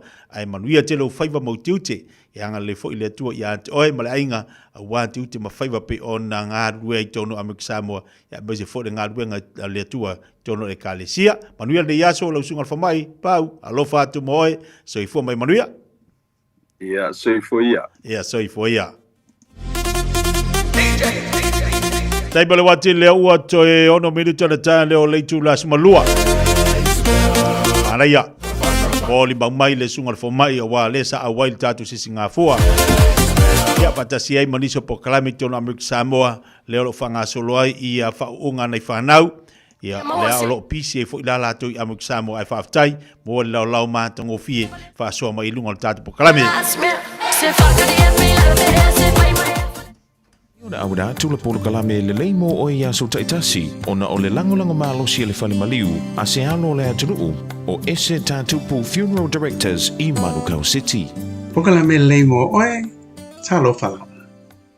Tu se e peru le leimo alo na fai upe lima. E ui lava ina o ia o le alo a o mea sa popo ngā te ai o ia. Na a o ina ai o ia usi tai. Tu se e peru o Yesu na awa wina. Ia usita I ona popo ngā tia umma. O le upo I le ngangana e lini o le usita o le obedient. O le hopa kohe. E moa mai upo e lua o le hupo o lalo. A kuo o le whaalongo. Lo winga whatino o le pito I lalo po o le vaenga mau lalo. E whaalongo ai. O le ustai o Yesu na o wina I ustai. Ai sea, o Yesu e iai le poto uma I le lalolangi ma le langi. Ai o le winga le au mai e le eperu. O le ata tu sia mai. Ona o le ngaluenga ma le anganga ma le mafafau ke riso. Na lu ese mai ilona nofo ali. Le loto ma le anganga maulalo. Ma le ustai. Lona nofo ali tupu ma le mamalu na lu ese mai. Ina ia iai le lalo langi yang sala. Pei ona soifua mai le falo manu. Soifua mai ile ainga maulalo. Nofo ma milo fatasi ma tangata anga sala. Ino sia maulangia, ta wembu iai tangata. Te e ona lava tangata yutaya. Whamata I whaingo fia I tupu. Mali I o le nei lalo langi. Ona lato ese mai o lato nofo ali. Mo lato tūlanga maurulonga. Ina ia whata I masawa vali whatasi. Ile maulalo o leo langa. Na ola e whaola. O le nei le moni ma le wha maoni. O le usta I o Yesu ke riso I ona pua ngā te uma. Vai lofa I ato oe. Ma. Ina ia wha a toa ina ai ma a be Yesu ma tupunga o le whaortanga. O le ola e wha vau a mene Yesu. Ia usta I loa tatou. Usita I a Yesu. O a manatua. Ele lei kumoe. o le ese tatupu funeral directors o se fale maliu Samoa o le tali foilea o taimi whengata o na o le malanga al maliu maleoti e mawhaifoi o na latu awina atu ma awina mai tino maliu o e pele mai so o se atu nuo lalolangi pala auno le ese tatupu funeral directors i le lua no lua tolu fitu lua no lua tolu fitu pea fiu ane ele se fulu malebalu Norman Spencer Drive in Manuko City. Gynecological cancers can be silent. You shouldn't be. Learn more by visiting thepowerofknowing.co.nz. If you're unsure or concerned, speak to your healthcare professional. E le te tau ia oe una nā tia a fianga o le ka nesa o tutonga sa o te mai tai. Mo le sila fia atili, asiasi i le powerofknowing.co.nz. A whai o e popole pe le mautinoa, tala noe lau fo mai. GlaxoSmithKline New Zealand Limited, Auckland. Le Shine Dental. Whaapafunga mai I whaapitoa o le nei vai tau. E whai a fuole si aki o loa I le Shine Dental. E lima se lau iwa iwa li tau o le nifo whaapipi e tasi. One tooth acrylic denture. I le Shine Dental. Susu mai I le tātou whale fau. E au tawha lava o le whale tuai. Lima fitu wha Great South Road Manukau. Telefoni lua fitu fitu ono ono wha. Lua fitu fitu ono ono wha. O fia maua sau ta vale po sau piki apu. Ai tong i ta iwa yaso, lua va yaso, pe ta imasina. O le sleek cars o le a maua ai le fsoswani. O ta pena le au whainga ruenga a le sleek cars mo oi malo a inga. Aua e te popole I se mea e tasi. Te tala fitu aso, mai le sfulu I le tai au, angai le afo le ono le afiafi. Tele la lai au kilani I saute, vili mai loa, I le o lua tasi fa, fitu lua selau. Po le o lua o, fa lima, tasi lima tasi. O fea te lua oi ai. Mateo e avele sue ngā tau whale a mā aroha. Wa umana whailau siaki. Le ai, o le mā le nei, e la I titi tele. E le au toi wha pēnā mā. Wa pa u I lalo le tausanga I le 5 o oi le nā, ma oi fo I pā. O le tau sanga mata mo le suisuenga o le kānesa o le tau fale o leo ua 5.5. E 5.5 pe 5.5 loa o tau sanga o na la fo ato loa lea o mea fai fua hai lau suisuenga. E tai lua tau sanga mawhai, se I atoa lau 5.5 tau sanga. Wha mole, whai moi mātou. O le a lafo mai I le meli. Usi mai alau whaafofonga o le whaapoponga fo ele nei o talafau mai Samoa. Awina sa mai mo oe e lau leiti o whalongalongo le Radio Samoa. Tasilima iwa tolu amo. O te whatalofo no tātou o tunu o le taualunga o le ngā ruenga o le nei vai aso o tala mai Samoa. O toi tolu aso o lumana I nei ona tūlau I le elele o tātou o tunu o le urua I malanga le company vaalele o le Qantas a Usatalia. E tu uai au kilani ma le te mua lea.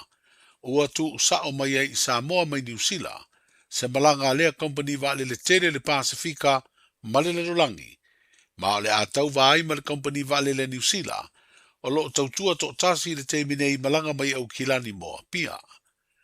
O le asolua le vai aso o lumana I nei le malanga mua le Qantas, I lona ala va fau. E ese ai mai ana malanga o lo tautua ai, I le vao o se talia matu sa o mai I Samoa.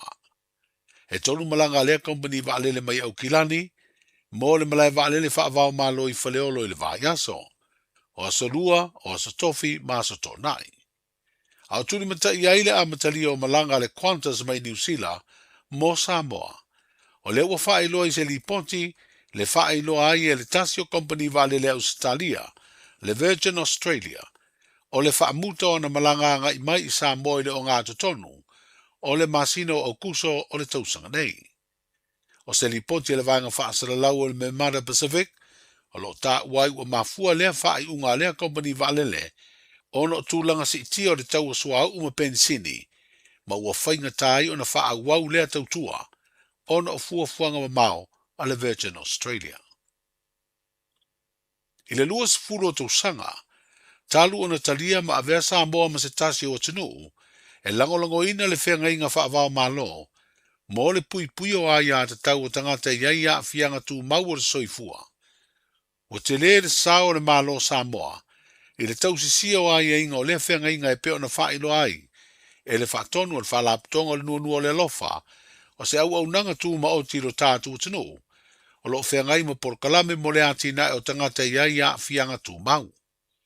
E ui na tele le sao le malo pe tai ua whaalia le whaatonu o le whaalaptonga tu Māori, le sunga mata whawhaatino masunu tumapu.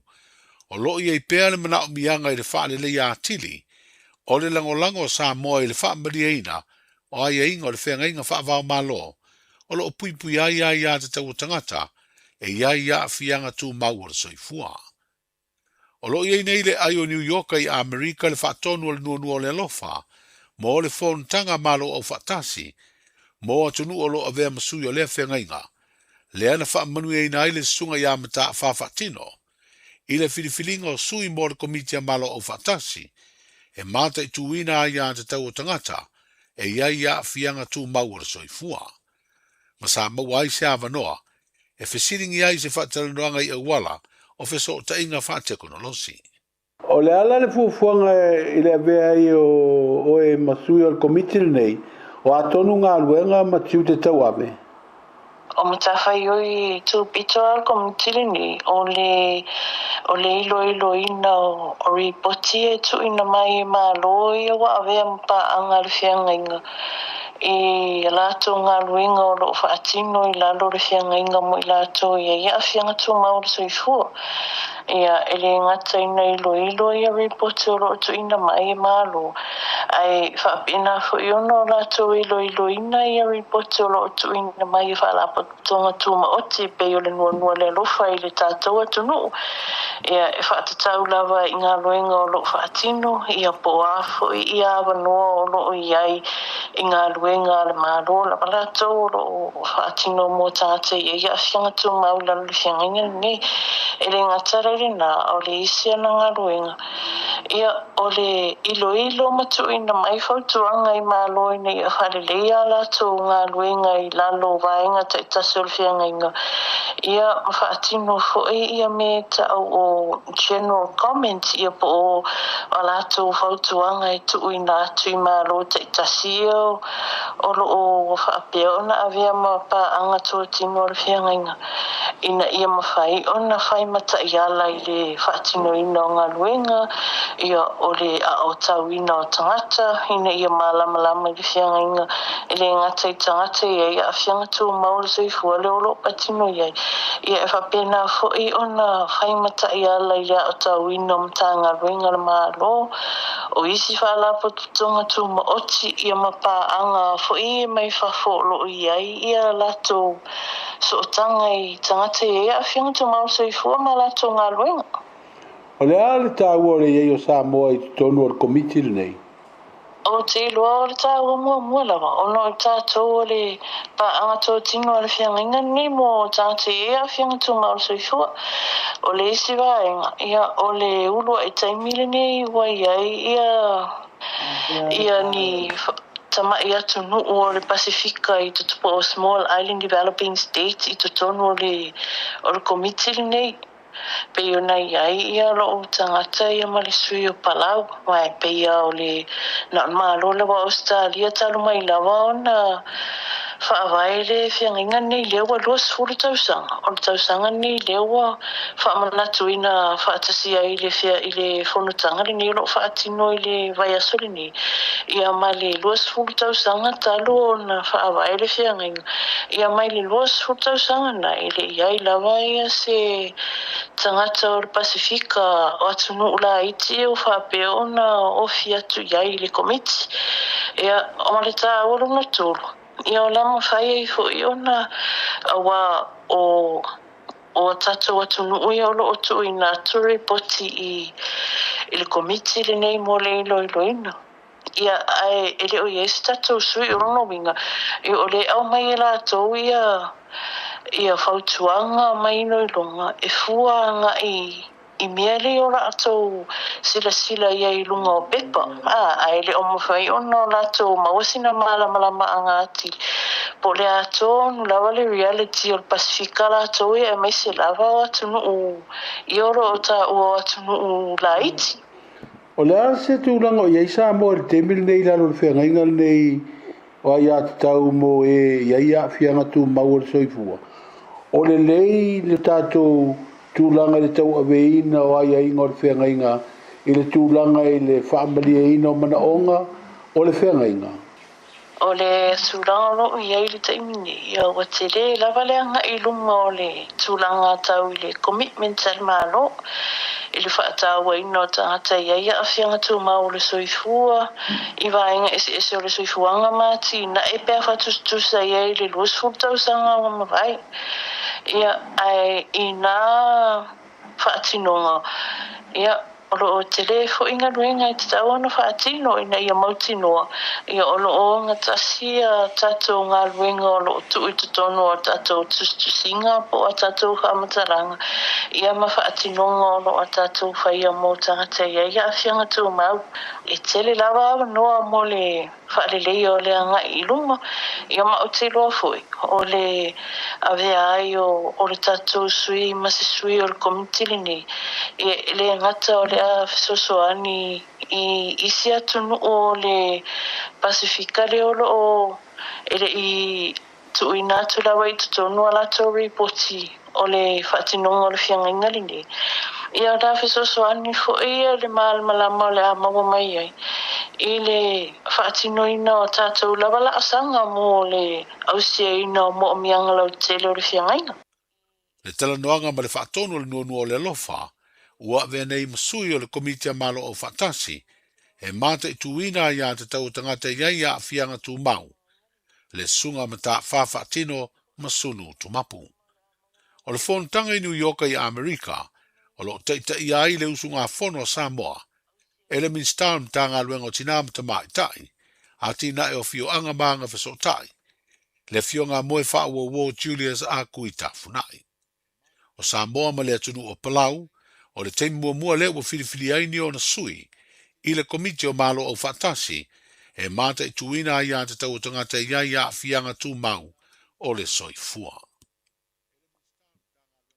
O le asfareido le vai aso nei le aso se furulua o Iuni, wa atoa iai le se lauma le lua tausanga, talu na whaatuina le kolisio a vele vai lima. O le atoanga o ia tausanga i tele, wa whaamanatu whaatasi i fo i le kolisi, ma le tolu se furu tausanga wa atoa, i le tausanga le nei, talu ona talia le uru fale atu o tama i tai, e au au ina i tutonu al kolisio a vele, talu mai le tausanga i afe i visalau i vaono. Se isi leo matati ana ausia e leo kolisia le malo, i le taimi o le uru wa i tama i tai sa avea mapule, le wharetua ia a inga po asa e sera, wa malo lo li taia mai le ngā ruenga whaafaya onga, na tautua ai le malo ma le atunu i le tele o tausanga. E kolu lava a pe o awaku. Ngai malama e ko kele kai. A ole tua. A vele. A inga. O a vele ole a inga ole tua. Me ale a. Alo mai ele a inga ole tua. Se yo wala au ile tua. Fa pe na ona. Fa amanu ele tolu se kulu tau sanga. Talu na fa jamai jai ya fa pe fo i male selau male lua tau sanga talu na fa vai o avele ole a onga sa fa pe na ona o ngai lo tua a fa pe nga o wala ka kalu ma uku la e mai ai ko ole a onga le ole a ku lo i ku a ko me uma ya tama pa tai te le lava mo le pa tai lo fa tai lo ngale le po la nga avele mai la vale amatanga e o mai le nei taimi pa taimi o malava na e pa chino ina na e value ina me o mal manuia sa talo e pa pena na e pa manuia tama ita i o malava sa e au mai a vele o fa fine a mastalia e fa manuia ngai se tono fa pe fo e au pa na mai la vale amatanga le fa vai ina a vele se ia o mai le nei tau sanga o se lau male lua tama pala au ia te oi ia fa pe na ona to fa wa ifo fa manianga ia manu ia fo lau nga le puatau nofo ia vi ia oi me uma your name be richly glorified in everything they do in your mighty name Jesus I pray amen. Se finangalo fa alia i lunga o penga ta fa ilang ia kolisi mai le wharetua ia a inga poasa e sera, o ia le urua i pule tama i tai o kolisio a vele, na fina wina le uru whale atu o tama i tai, E a o ina whaatasi ma le tu pāwali a o aveai o ia mapule o lea kolisi. O lo wha manatu o le kolisi lo na se lau ma le lua tau sanga. Wha pere tolu se furu tau sanga talu na taria ta mai ta i tutono o le kolisi.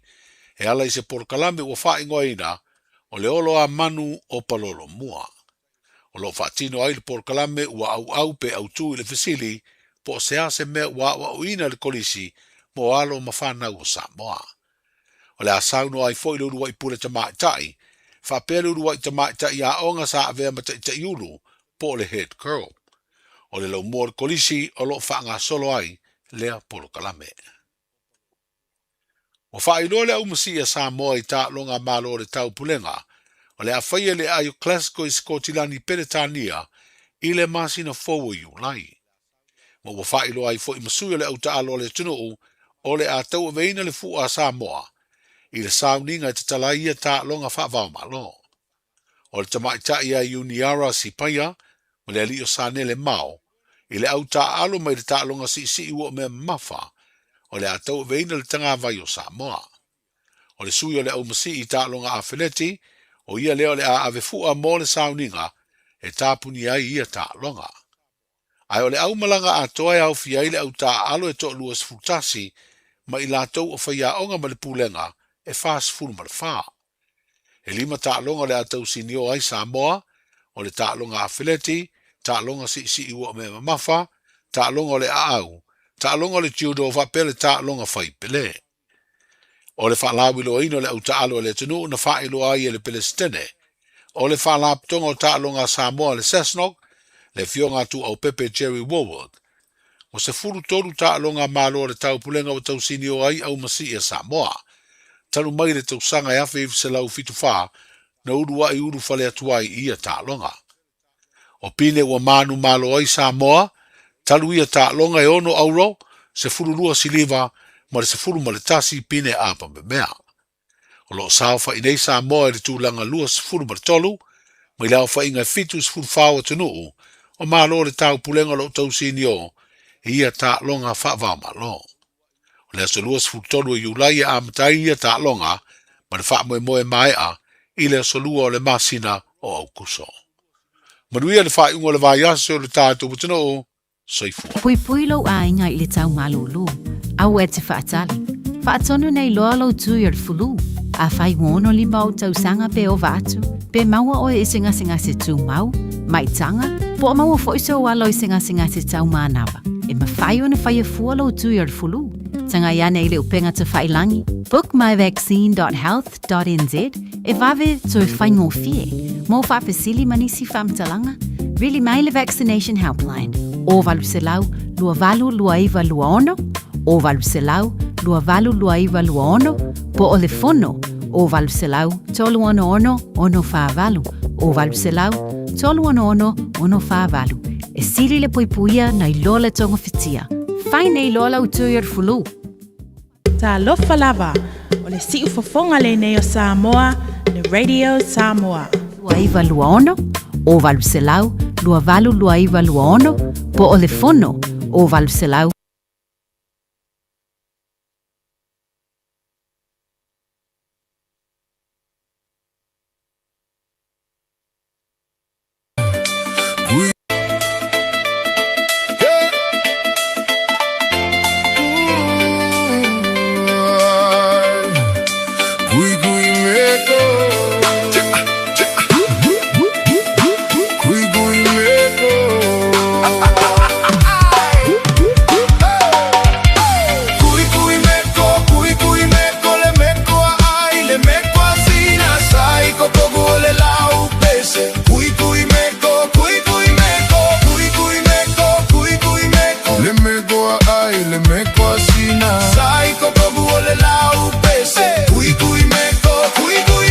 Savali mai le kege I fo mai a ke au E fa a lave kau fa a kule pamu Wa ukuloa ke si valuga le dance floor E musu mai e o ai lau I goa E se le lelelei ele fia makaesi e aka faasoso koe makai pepe wa o akaloa maua aila ukege ai ukeleilo aiga ole kege failele se vai o ejiko se I fai fua le kele o fafige fai kai koa lua ie mawai fa peo soulaki e muli age wa e maule fa amai siva la mawela o mea gai sama au mai e uma ole siva koe Fiafia yai a leo le gavai se gai ke malosi o se fafafige au o lou sogi ba aila ia isi o koa lua le gale ua ka amilo agi o kua e foliga mai la pigilo ma oi e le kauma ke ole a e moi kui kui meko le meko a ai le meko a sina sai koko mole la upese kui kui meko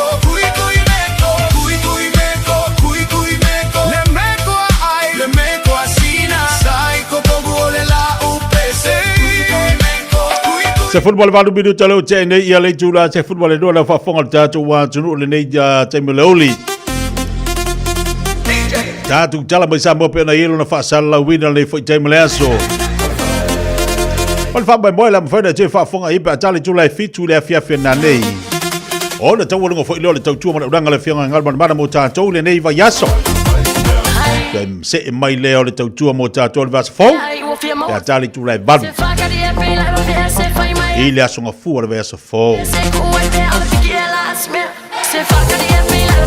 tele tatu tala melo tupu tolo tatu watunu o falongolongo atu nei le mana i fa interview ngam patata no ngal fengan manamba le tmota ia fotino o manga kuwa le ngi kako fuaki o te mana tual te mai o moara molonga fa tai le sunga fa fengai te malo man malo ya masunu male faltua senelita ea o tua ai o te moita ia fotino a o mafau fau le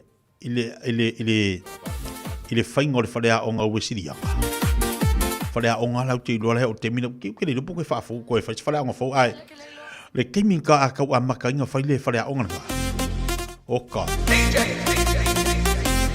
ya e ka ka ya ke minga ai di tau amata ina ia a ola ke me la wede ma e o ai la ma e la malono so matua nai no ia ngo ia fa o la ua umai po le ai ia tati tilo ala so se te me finga ruenga ai mai se nei fale tua sa ia na vai tati tilo a e loto ia e loto ia a mela ngale wa mo fa kangaka se fai ko pe ko le pasia vai ko po ai le balea o le fina fo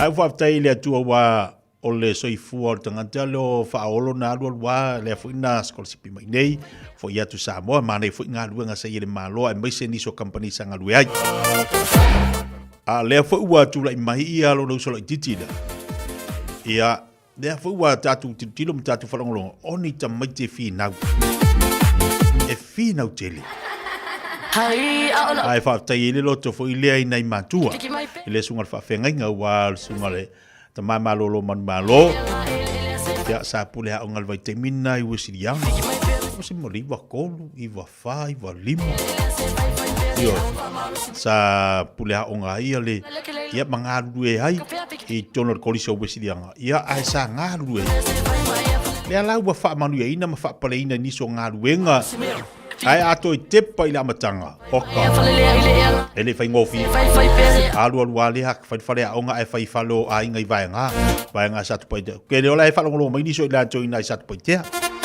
fai alu ngai vai nga ia fa onga falo nei ai nga foi la tala tane kolis ia ma falo ngai ai ngai satu satu pai te ia si tau fau fale onga vai fale onga le kuma no papa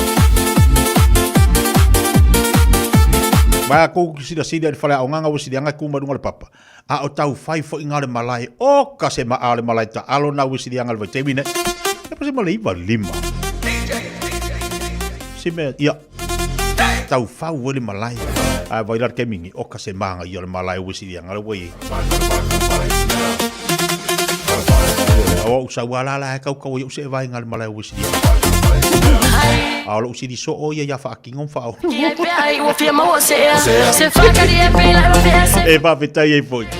Ya toi beto mana tule amatanga miola onga wisirianga tama fana uya le kolisi tama fana o kolisi wisirianga o mana tua i se tasio faya onga ngana Samoa le fionga ya tu masebe tasi fo tamari o la tunu ile ngana Samoa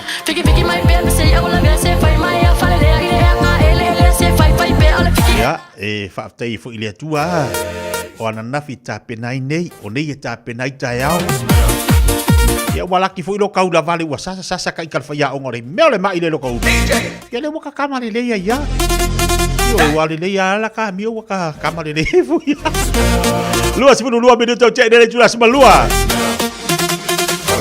la ka ko va tu le tatu le olilo le kwa ko e play ya ku le la va ku ka ko le olilo le auli le todo se la utala todo se lauta al tatu de olilo. Todo se lauta al tatu de olilo. Ya, que falon long mai. Ya. La fa umi.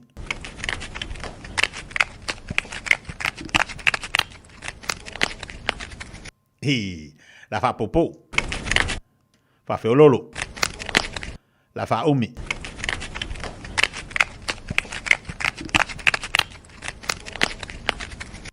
Ya, wai kaima. Wai kau maua. Wai kau maua. Tatu leo lilo tōru se lau tāla. Lango malo si mai ai whalolonga al tātu kompani o tu Samoa. Tātu kompani o tu Samoa Manhattan. Mali tātu tu Samoa Bakery. Ole au nanga le whionga Samoa marfanto ya Liz male au whinga luenga. Lango malo si le tātu.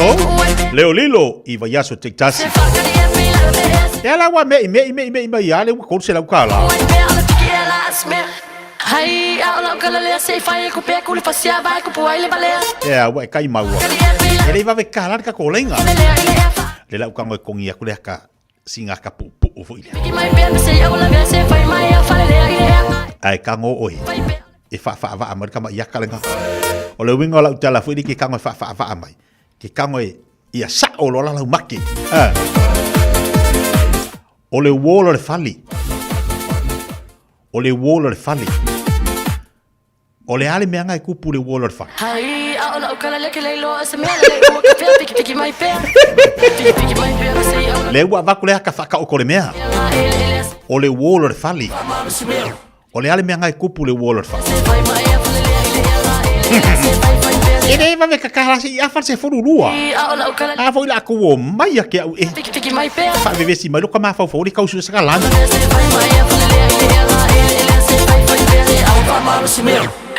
Ya vai le fai mai e ma fanga ko au mai. A fa se fururua ko fa e mo kia ke oe i le tatu leu. A ole akalenga. Ole wolo le fali. Ole ale me nai tupu le wolo le fali. Ia sa ola la u au mai ngole me ngai kupu le wolo le fali. Ai po le ha fo nga yo inga ngai fai. Ole ale nga yo inga ngai fai. Lua 5 minuto le te nei ia le July se fun male lua. Tatu se bai sina fa Fiafia nga le foi vai nga le uli o lo fa tu tatu wa tu. Fa tele ba tu vai.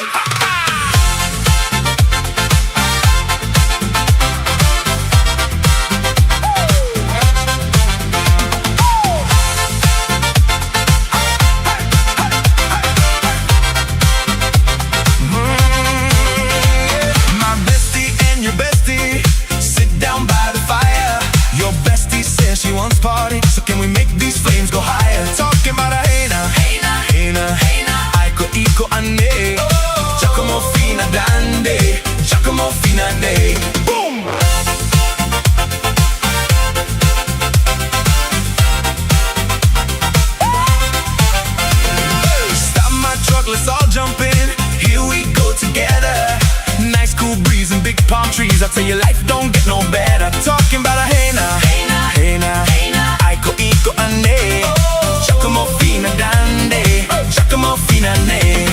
See that girl, she's a dream. I can find my way. Watch out for the double machine. Giacomo fina ne. Aina, I can find my way. Giacomo fina ande, Giacomo fina ne.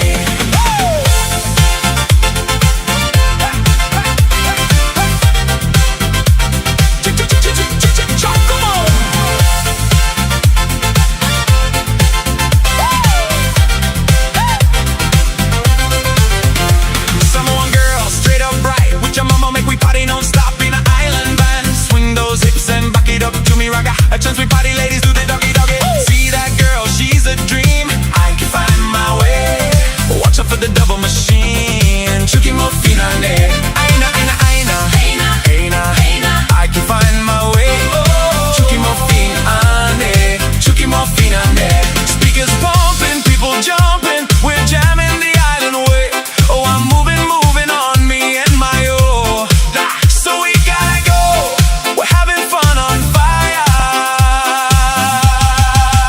Talking baba ena, ena, ena, ena. I go iko ane. Chucky mo finale. Chucky mo finale.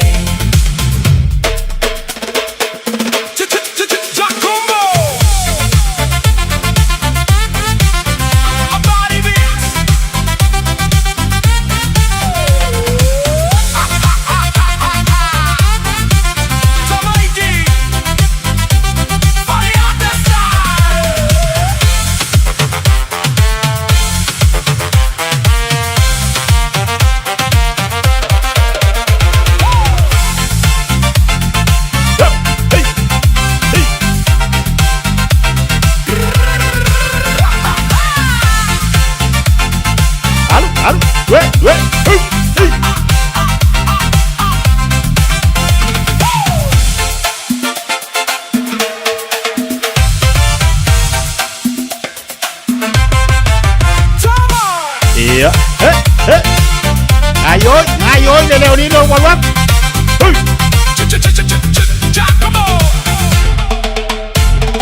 มาโลมาไงไอ้สิกูดิ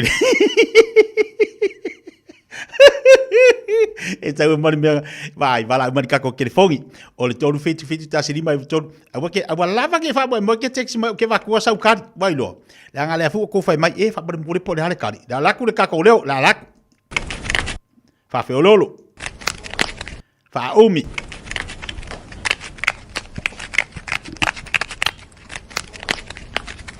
ia wa ai lo fa ya o ko mar fa o mi do wa wa ia ma lo le mo sai ko hangi lo sela ma puangi nga si kau ko kiki nga e wala Hey, where you two off to?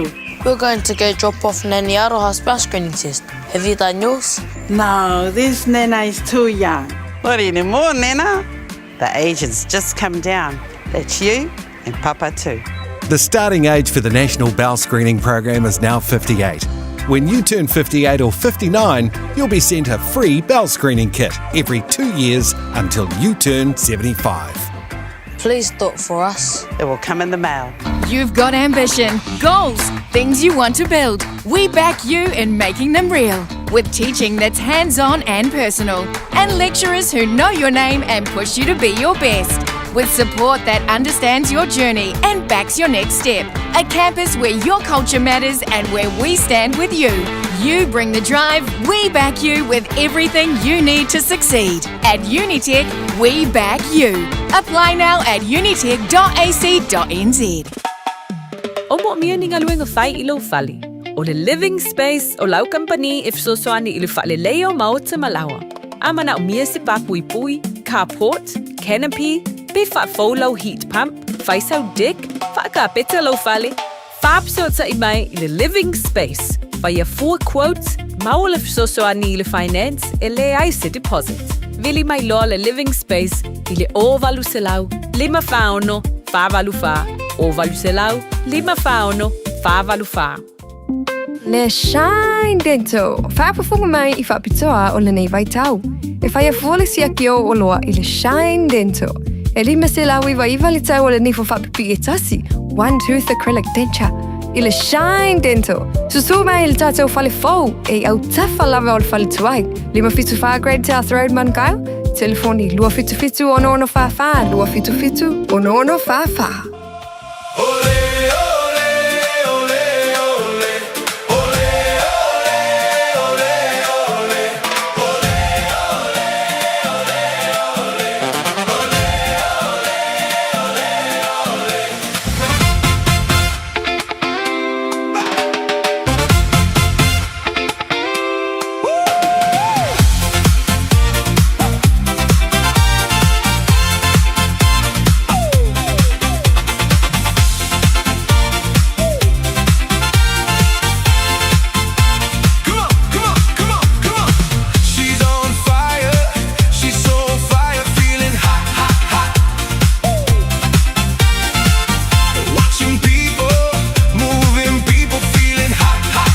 Lewa wanol tatou leina tolu fitu tasiliba vitolu.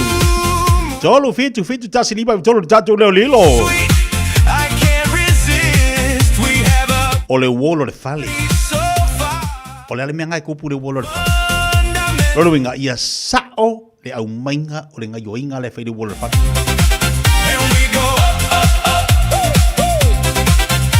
O ile fa le wolo le fale. Ora fu langa mela le fale. Tatou le valau talofa. Tolu se lau tala al valau talofa. Fo malo so il fu atitia. Malo se fo pria, suafa. O Samuelu fele te malama yai? Evan Deyo le seki tolu se lau tala, sau taua? Ole wolo fale ngai lo ile lola ngai vali. Wolo le fale la e lola la e alo le lola. Le lola la vali. Le ai se tatali. Talofa, tolu se lau tala, talofa. Ia, malo so sua. Se fo pria, suafa.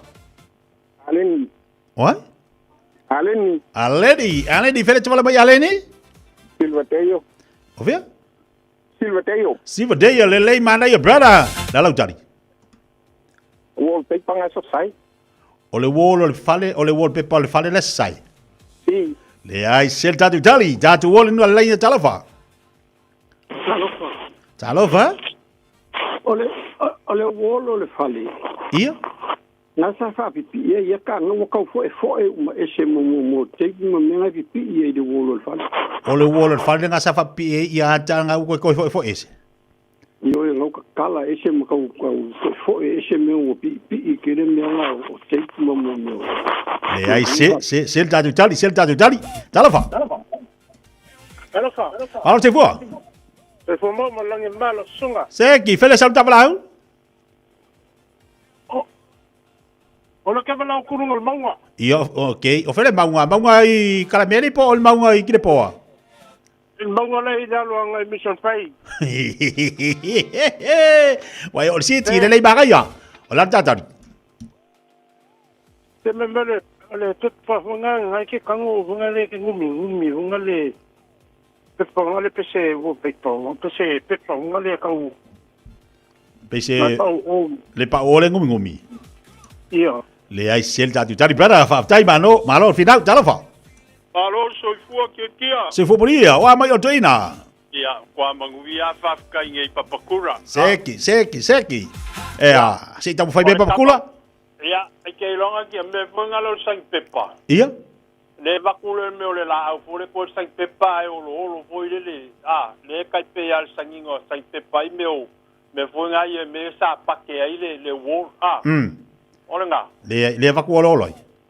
Le vaku oloi le ke fa pe oloi foi le me o sang pepa ngai fa la sa ngi kava le me le wol fali. O kiki au ye kau. Kiki au ye. Ke o fo ke ngai ke. Alo pa ke. Kabalo fa ya tu la una como tu ja tu samau. La con la kabalo sil ja tu le lilo. Tol se la jala bal de bayanso. Sao jatu tadi talofa? Alo kia. Alo se fo moria malolo sai mai. Alo tu. Ole si lo fia voi le wo le la fa unge e vali. Ia? Usala le pepa vogale le tape vogale au kafa ia pui mele vali de ka ku lunga tape makaria me bueno mo le safety vogale au ni pisi al va. Ia. Ole o kama fangale pe ya dale ngol me le pe ka fa pi ya yo ya sepe me pisi al va ala ka fa pi ya tape le ai se fa tatu tali se kiki ya ba ya ai malu lo vai fai ma fai singa i ko fe la o fai si malu lo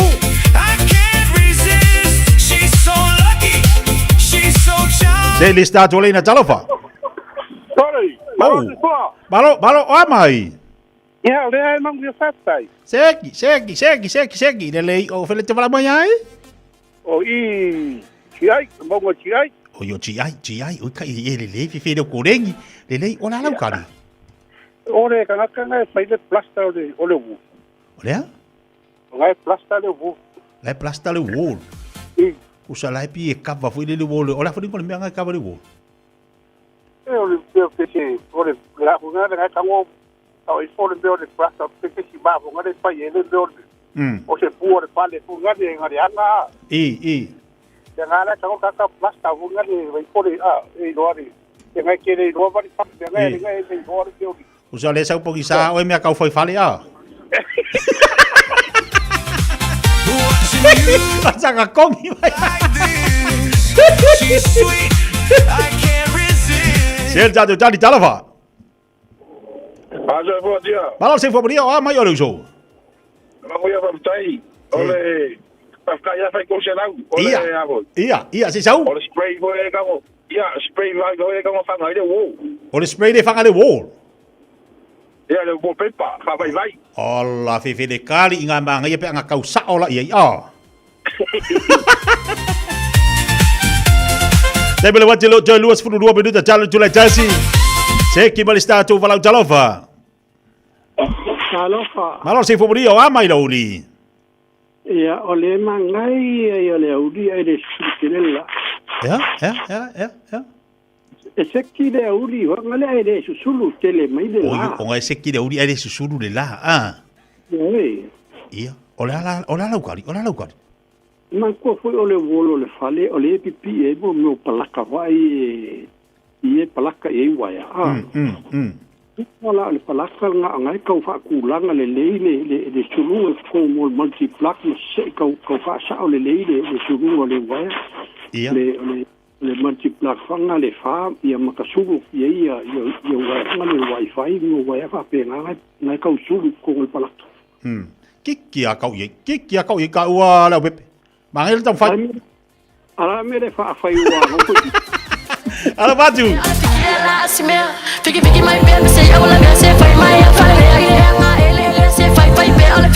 Tol se lau jala. Yo le nga fa tai fo le nga ba tu tatu tu sa mau. Awole ngali atu ole tatu tu sa mau me heten.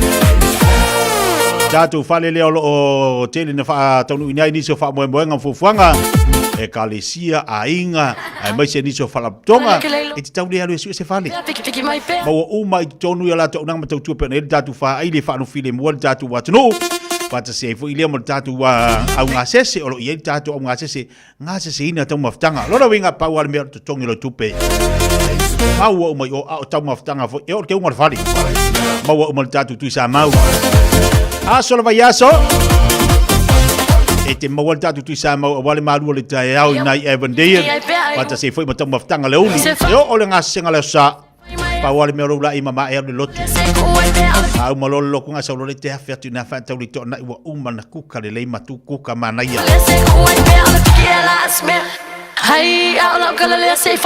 tatu le da talofa balol se fua ai mai Manuia fa tai seki ia ola lo tani ya lo le wo ngale le wo pa manga plasta lo wo vai le plasta ala wo san pepa no san pepa lima unga sin pepa lima le o tali foi nana bai momo sel tatu tali talofa Talofa titia balol sai mai ia si so kaua ole wo le pakke le fa kumule wo le fa kumu mo me fonga le pakke le kusala le ke pakke ngama olo e kusala fa kumule wo le ai nga kampenga vai nga ma lo fa tai sel tatu jali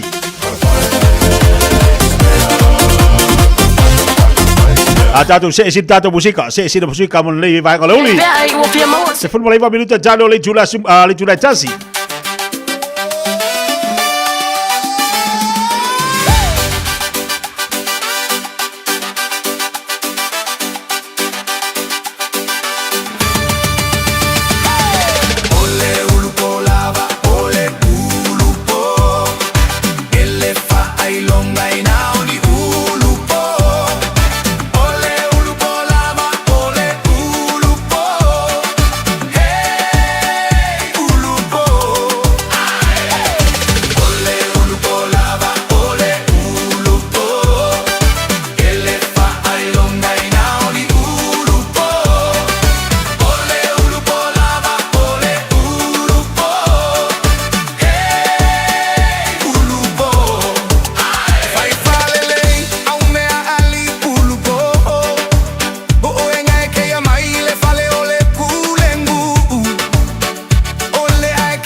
a whai ua. With Woolworths.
Lo I tau mō le aso. O whetalainga whaingatā a Yesu. The Heart Sayings of Jesus. Ma reko lona mata upu e lua, a o lona whai upu e se fulu malefitu. Ua langona e Yesu. Ona whetalai atu lea o ia ia te ilato. E lea o ngā le fō mai I e malolo. Na o e mamai. Ua ou le sau e vala au I e a mioton. A o a ngasala. Whetalainga whaingatā a Yesu. The Heart Sayings of Jesus. Ua ou le sau e vala au I e a mioton. A o a ngasala. Tasile nei o whetalainga whaingatā a Yesu. E fōringa mai I le tangata whaitau. O se whetalainga whaailonga tangata. O lona winga. Na o tangata angasala. E tā ua I a Yesu. A o tangata a mioton. E le tā ua I a Yesu. Ai ole mafua angalea. Natalia ai e Yesu. Vala aulia mai tangata angasala. Vala aulia mai tangata mamai. Vala aulia mai I tangata angasala. Ina ia la tou fai ainga faatas. Ua whaao ngā ina I Yesu, le ngā luenga whaafo mai. E momoli ai, le nganga o lana o onga. O le tangata mai, e ao ngā iai le fō mai. Ai a malolo ina le tangata. O lona winga, e le ao ngā iai le fō mai. Le alae, whetalai tu sao ai Yesu.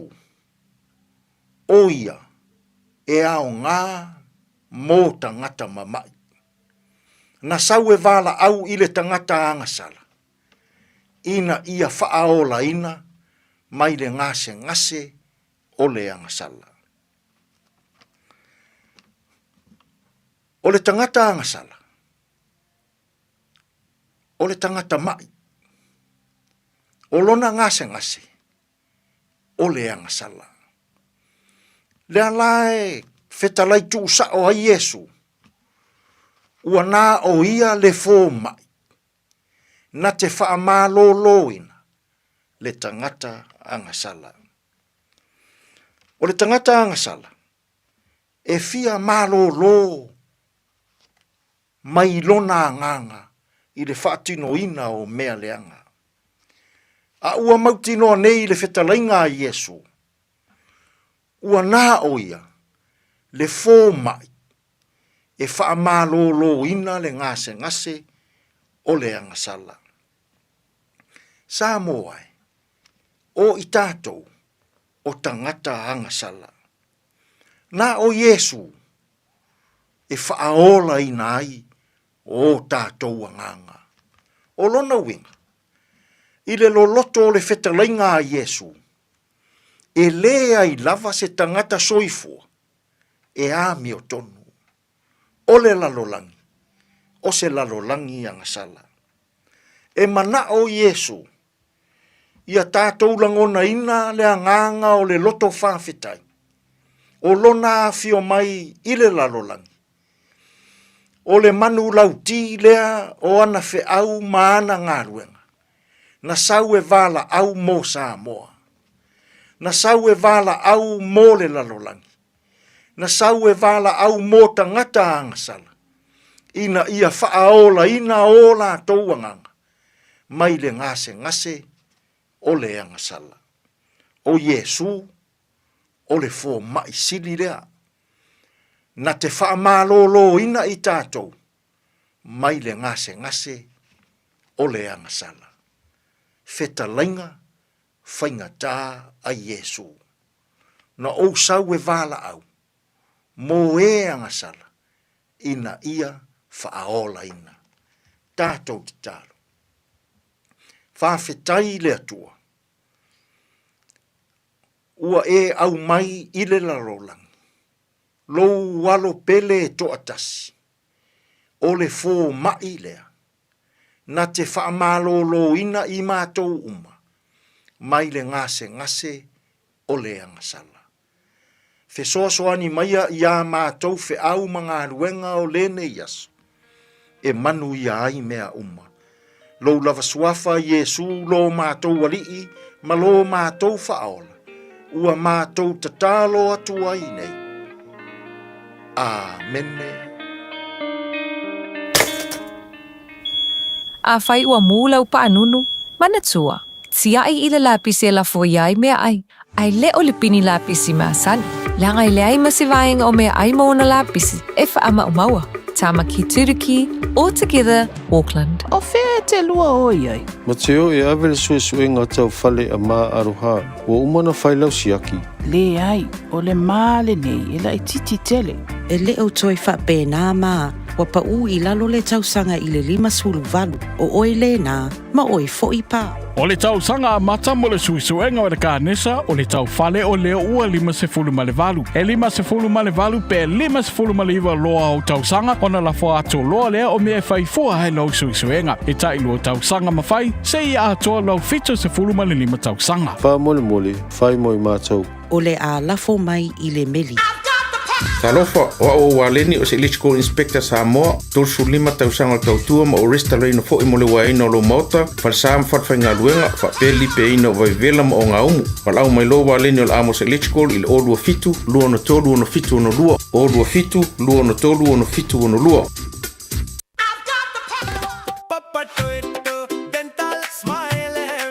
O ti ngana unifo. Whawape nei loi le Papa Toe Toe Dental. Ma whaongalau Community Services Card. E se iai lau nifo I le nao le fase fulu tā la. E whaia foi nifo auroi whaai ila ai lau Smile. Susu mai pe wala au mai I le Papa Toe Toe Dental I le lua fitu valu whabalu tolu o le tua tusi tolu fitu 5 Great South Road Papa Toe Toe. Papa Toe Toe Dental Smile.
Lo fa tua ia tupu. E bale wate leo wato e tasi le minute talo le tula e tasi fa fonga tatu watunu tatu li tau. Ia le tua i le tawalunga ino tatu po kalame le niva yaso. Fa aftai le tua i lana upofola, fa aftai le tua ia i lana fiong pa ia o lo faya lea ma mori ma wola mo tatou. O lo fai fo ilea ma fso sani mo tatou le aso ma le aso le va yaso. Fa aftai fo ila unama le tua sunga fafenga ya Reverend Etsone. Ngafa mo tatu po kalame fa soa e ala le afionga le li lui tawina ali tatu fo launga mo tatu lunga o lo au nga le afionga le tua ya te oe le afo ya nga ya te au nga mo tatu umalango le upo le tua tu mau a le e o le fa vau le afionga le li e le ai se tasi mfaina suia tu mau le upo le tua tatu no fo ila usavalinga ne va yaso e tene lui tau ma fangata ma fita na e savali ai na e fo lauma ai ia au avea le upo le tua wa fai ma fa amal au mo oe anga lele tua fa unia tu tatu watno tiu te manga ruenga to tari watu ila tu fe ngai manga ruenga le udo le so pa pe foi ni so la tu ta pedatu bo nga ruenga la tu le afia na nei ia ai mo ole na fa mai au nga ruenga ma lolo sai ma lolo fa malosi te bele wati lo tatu no lava le tu la e tasi usmer fa fonga tatu telefone ngala Britania 24 hours a day, 7 days a week. Radio Samoa streaming live on www.radiosamoa.co.nz.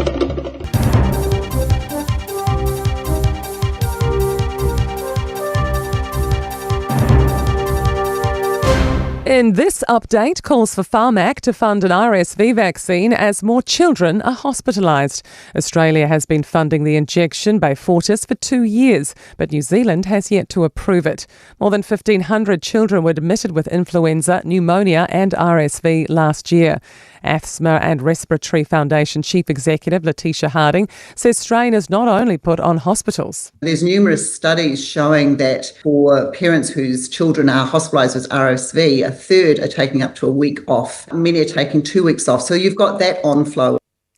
Doubt surrounds Donald Trump's claim he's reached a memorandum of understanding with Iran.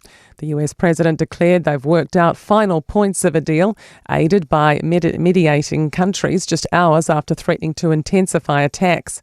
Tehran says that's merely speculation with no agreement finalised. CNN's Kristen Holmes says it's worth noting there still isn't a peace deal, with reason to be sceptical given Trump's previous flip-flopping. Trump put out this statement on social media saying that these nations had signed off, including Israel, and we learned from sources close to Netanyahu that he was taken aback. A belief that Kiwis want a public service that gets smarter, not larger. Those are the words of Public Service Minister Paul Goldsmith, as latest figures show a recent increase in full-time equivalent staff. Here's Azaria Howell. Public Service Commission data shows the number of public servants grew 2.1% comparing March 2025 to March 2026. There are fewer staff now than a high above 65,000 in December 2023. Minister Paul Goldsmith says reductions will be achieved progressively over several years through digitisation, mergers, simplification of systems and processes, and natural attrition. 8 people have been arrested in a Queenstown drug bust, including security guards for local bars and clubs. Searches carried out over 2 months uncovered cocaine, ketamine, liquid ecstasy and MDMA, and more than $120,000 in cash. And that's news. To sport, and manager Hugo Bross is far from downcast despite South Africa's hopes of getting out of their FIFA World Cup group, taking an almighty first-up hit. Despite the 2-0 loss to co-host Mexico, Bross said they asked lots of questions of Mexico. We played a good game. I saw a desperate Mexico some moments in the game. They didn't know what to do with the ball. The organisation was perfect defensively. Auckland FC Foundation striker and fan favourite Fiafia Mai is leaving the club after 2 seasons, having scored 16 goals in 58 appearances. The Uruguayan missed the Black Knights' A-League title win with high ankle ligament damage and doesn't have a club to go to as yet. And Ryan Fox is tied for 17th, just 2 shots off the pace in his title defence at the Canadian Open. That's sport. Hey, hey!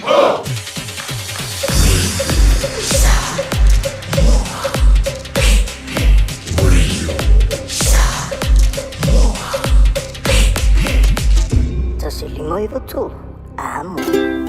Talo fa Samoa. Wa ule ne yo kasputialu. Awal suya ngila wa ule kio. Eva mai ina se fudu lima iva kolu. Amo. Radio Samoa. Vevela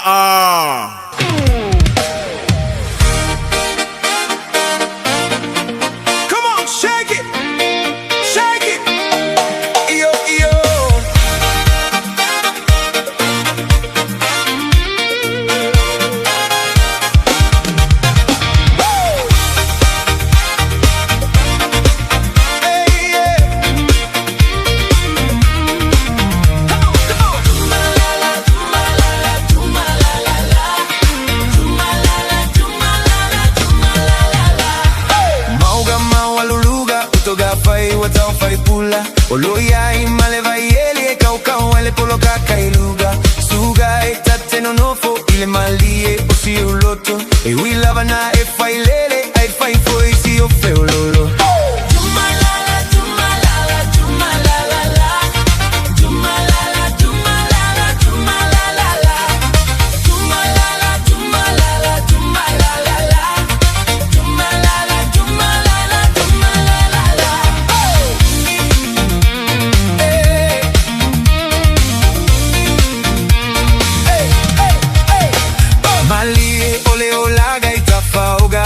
Matama moli la numo ana lena iluma ole tatiana Pete sa una oepe ya isa opagafa apefea Ave ole pe wele isi ya pula pula mata osimea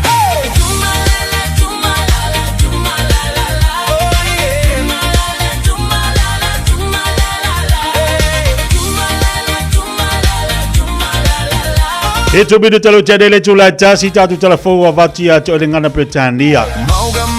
Lela utanga vato falinga ya o pisi mai lava onia to mo fai mai tatu watu tatu leolilu watu se la utala tatu leolilu tano fai. Ai lela kwanga kwa vakulisi yakalia. Ole wola le fali. Ole wola le fali. Ai le umila tatu temile la talatu mo oi. A ole wola le fali le fai nga yo ingalea. Ave ese lo ma fau ma le valingo le fale ma le vangisingo le fale. Ave ese lo ma fau. A ole mea ngai fai le wolo le fale. Ole mea ngai fai le na tupu le wolo le fale. A wala te fa peta lo le wolo le fale ngai vali. Ave ese foi lo ma fau ma ta ma mea. A ole mea le tupu le wolo le fale. Ave ole pe ole La kawa nga kawa ko le kali soli. Mako ole mer ko se la kala li saka kupe. Tot se la tala. Out the wall of fali.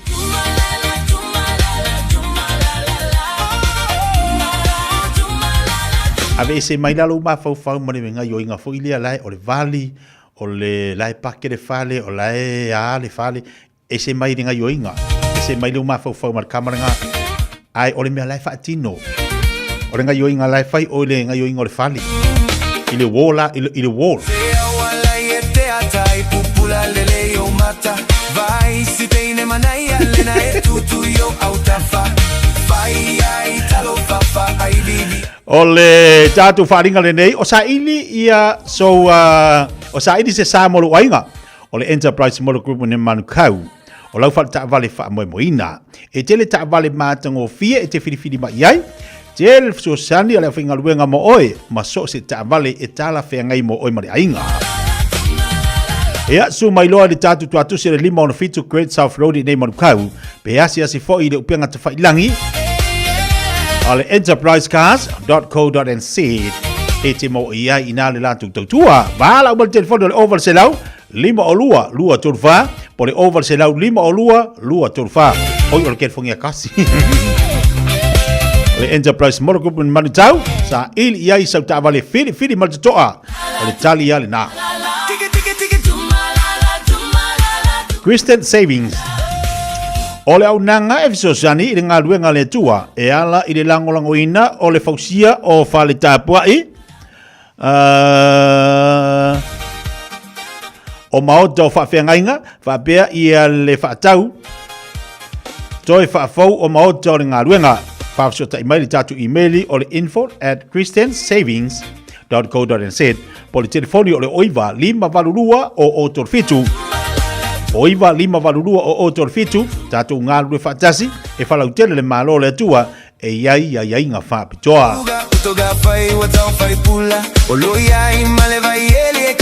Mana tua le Casa Beds and Appliances o lo whaangasolo lātou pa u whapitoa. Mo sa tātou seki o moenga o seki o no foa, whapefo TV, telefoni, ma le tele o loa. Pa ilo iaina e whanongolongo le tātou Radio Samoa, le tātou Radio Samoa, i le nei whaasalaunga e mawai se mea lofa le lei mo oe ma le Casa Beds and Appliances. Fiona loa i le 552 Great South Road i o Tahuhu, o le tolu fituiva Great North Road i Henderson. O le telefoni o le overse lau, lua 5 o omi le numere lua mo o Tahuhu, o le numere tasi mo Henderson.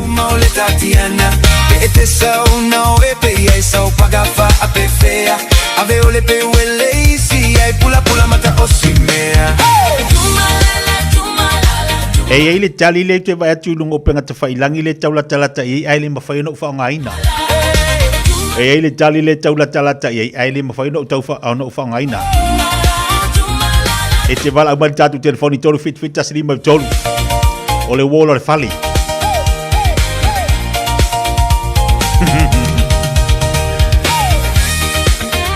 Ia, se tau whai atu tātu wala utalafa. Tia fa mole te fia mo le pra le fa longa fa mole wata vidi va ver tu ai fa mole kalau vai se tina ia le o fa fonga tatu watu se tau fa mai ngala ola utali ole moli la ti matape o le wolo le fali tina tu sa o le wolo le fali e le o le moli o le wolo le fali ia te tau fai mai la ia le fa tai tina fa tai ia lo fa tu moi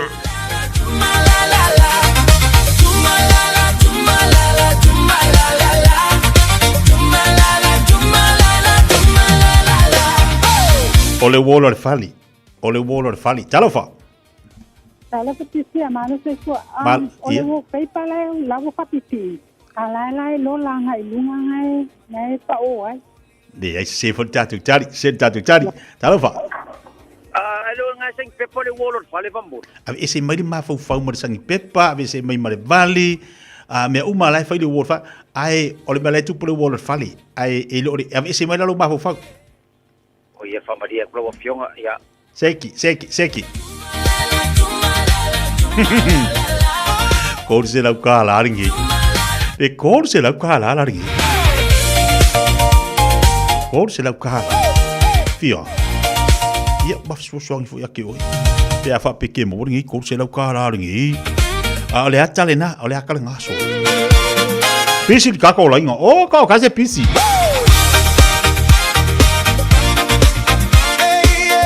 Kasiano ia on sai. Vai de pisi ka. Kasiano mo faz pisi o tato laina.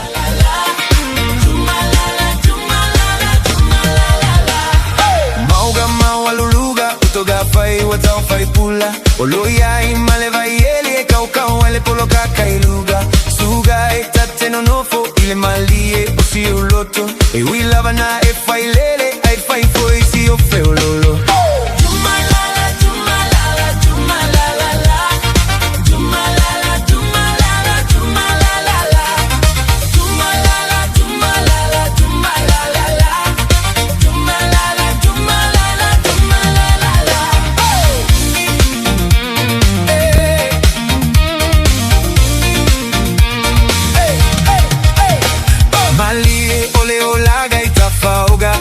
Matama moli la numo ana lena iluma ole tatiana bete sauna ya la tu tala le pano nei balau e tolu balau talo fa Namo kia mo pokarame malo sai mai le te balauli ia si tau fai mai te katifi fa longo le sang mo fa para kakadi kalo fai o yor sound mo a ia la kwela Ne la koe kau whai atu alanga le ko ke o mai whamei avak, ia la avak.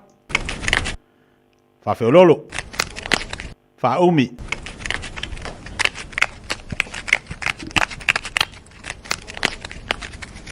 Ya, wa mari elo fingalo. Ya, o mari ke kia na ka fa rongo rongo. Ala fai ole wol ngai fai ngai ile mea. Ole wol. Ole Ya, wol. ole pepa. Ole wol pepa ngai pe ngumi ngumi. Wallpaper la e pe ngumi ngumi. Ole wallpaper la e ma ngumi ngumi. Ya. Le ai sel kakat.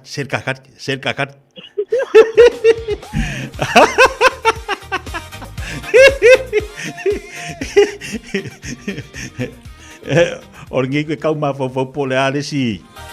Pole alisi fainga ku ngai ko fa mai kama. Ah. Na kau wa nga lu ku markali sa o le ai di. Ta tu ngol le talo fa. Ko fa mai. Ko falak. La ko falak. Fa. Ya le dei, la ku fa. Fa umi.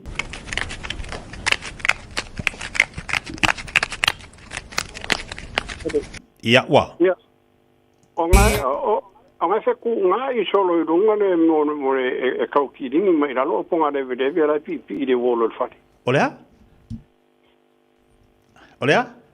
O ngai ka ku ngai solo i runga le pese me ngai pese vekti mo kau ki ringi mai ralo ponga le vede ngai pi solo ki ngone wolo fati. Le kau abai lalo ia ponga le vede la runga la. Kalau fa se ko ingola pepe ko kiki ha ira pepe. Alo va tu pepe. Alo va. Salo falava. Ya malo on sai metina. Malo. Ola ukali ole wol pepala wa sai ese. Ole wol pepala wa sai ese. Ya. Le ai se for tatu so. Ya malo mare to fight. E we love na e fai lele, ai fai foi si o feo lolo. Por fito minuto au te le tu le tas. Ya, te walunga i tatu le lilo. La te walunga le tatu le lilo i. Vaya se fo, todo se lauri mas fo.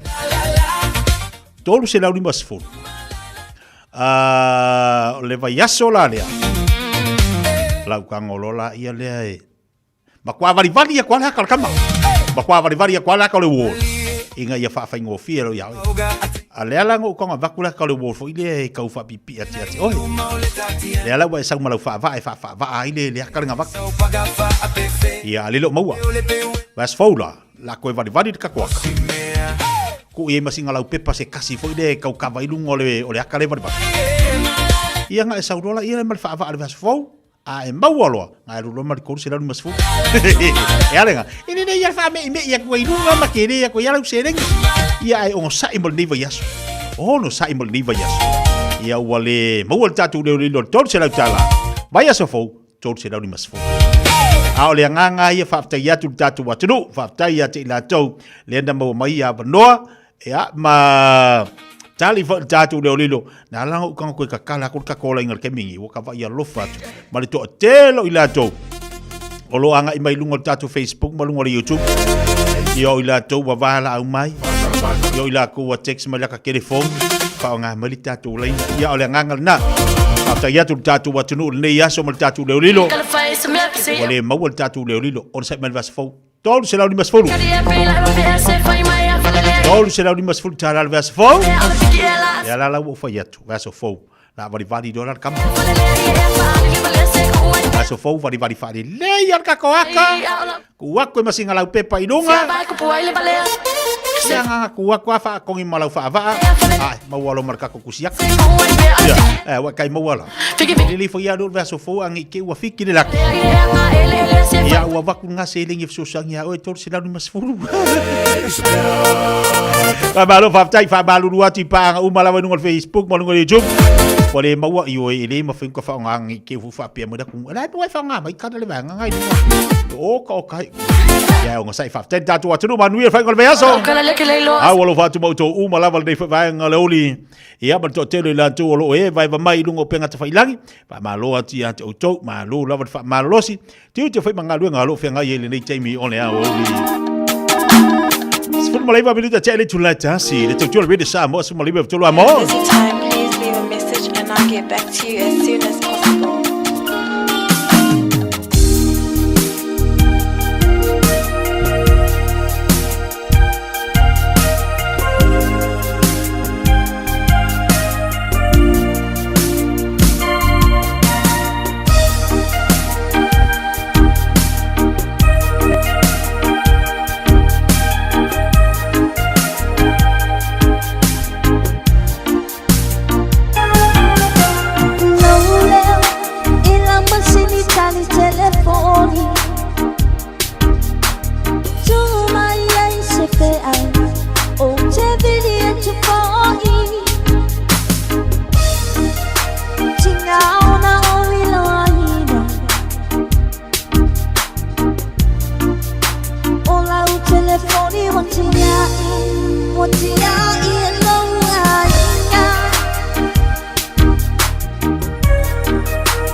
Alofa lava o te roa. O le tala fiafia, ua whaiti te nei tausanga mai le ono sa fulu 5 tausanga le matua o le soifua, ua whaati nei nai po le kalame o siaki ma wha ata o le kanesa o tau fale. E le esenga le winga tele te whaia, e au lia lo le 5 po le 5 tausanga le matua o lo soifua, o le alafo fua atu i lau pusa meli, ia le pusa mo susu enga ma wha ata o tau fale, ma wha manu i atu lo waso whanau. Ai o le vaenga le ai, o le a maua fua pusa ma mea whainga luenga. O le whaatino i no ia wha ata masuenga e tai lua tausanga malafu atu. Se ia o lawa ina i e au lia le fitas fulu lima tausanga le matua, o lo soifua. A vawe i loa, ma maua a unga o le kānesa i le amatanga. E suenga ma wha ata o taufali, e ma whai o na tonga fitia ma le manuia. E le aise te toni, e vawe ma whai ngofia. O suenga ma wha ata o taufali, e ma whai o na wha asao i naiola. A maua lola pusa, vai lo. O tau sa ili se sa mo lo ainga, po tau sa ili sa umasini tutua pe o le Hilux ma le Ford Ranger. O le au nanga ale kaseti, e whaafai mo fie mea uma. E te alu ma lau ta avale, ua e malie atu atoa. Ta lia le te tongi vai aso, lua vai aso, pe maasina foi. Tu atoa lo whaatua tuanga i le kaseti, te tala fitu aso, tu atu si fitu tasi, East Tamaki Road, Papatoetoe. Telefoni lua fitu fitu, ono fitu lima fitu. Lua fitu fitu, ono fitu lima fitu. O mo mia ni ngaluenga fai ilo fali. O le living space o lau company if so soani ilu fale leo mau te malawa. Ama na umia se pa pui pui, carport, canopy, be fa folo heat pump, fai sau dick, fa ka peta lo fale. Fab so ta imai i le living space. Fai a 4 quotes, mau le so soani ilu finance e le aise deposit. Vili mai loa le living space i le o valu se lau, lima faono, fa valu fa, o valu se lau, lima faono, fa valu fa. Le Shine Dental, lau fale fa inifo fa moina. La tau te whaia fōwha te alanoa ngō unifo, ia so lulu tai tasi. Te le awala e me whaia na tutongi ai lau tong fitinga. A fio mai loa i le 5-5 Great South Road Manukau, Bevili mai le 2-5 o noa nuwhawha, 2-5 o noa nuwhawha. Mo le Shine Dental, e ia inga whapito. Radio Samoa. Taslima iwa tolu. Amo.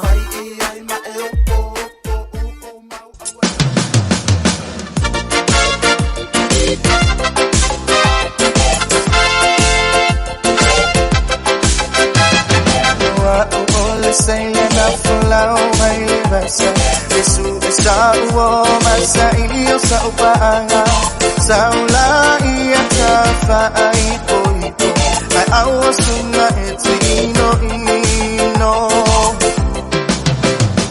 Asayo oil sailing up for lao may basa Yesu sa uwo masa iyo sa upaanga o telema na o tafa ay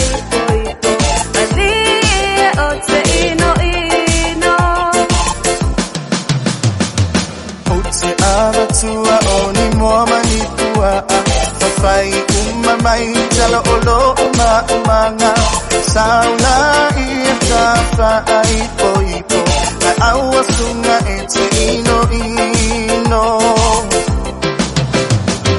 Otelema na o ini mo manitua Fafai umamay Jalo olo umanga Otelema na o tafa ay po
Sofa ape amatok sa linga Saula iya tafa ay po Ay awas nga ito ino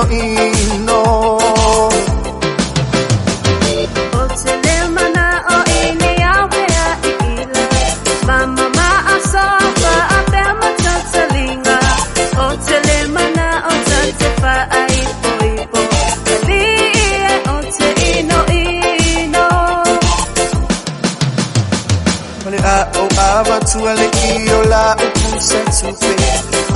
Tano no fo oe lava e pule Saula ia tafa ai poito Ai aua sunga e te ino ino Au mai la ia le ki o lau pusa tupe Tano no fo o lava e pule Saula ia tafa ai poito O ma pa ilo u ino ino Shitama ita i ea Fa a pea ole o e valea Ua o iloa o le mea a tona O lo nau nau i le oa O nā lawa le suinga fo ua tātou iai Se e longa lawa o le tupete i o e mai ai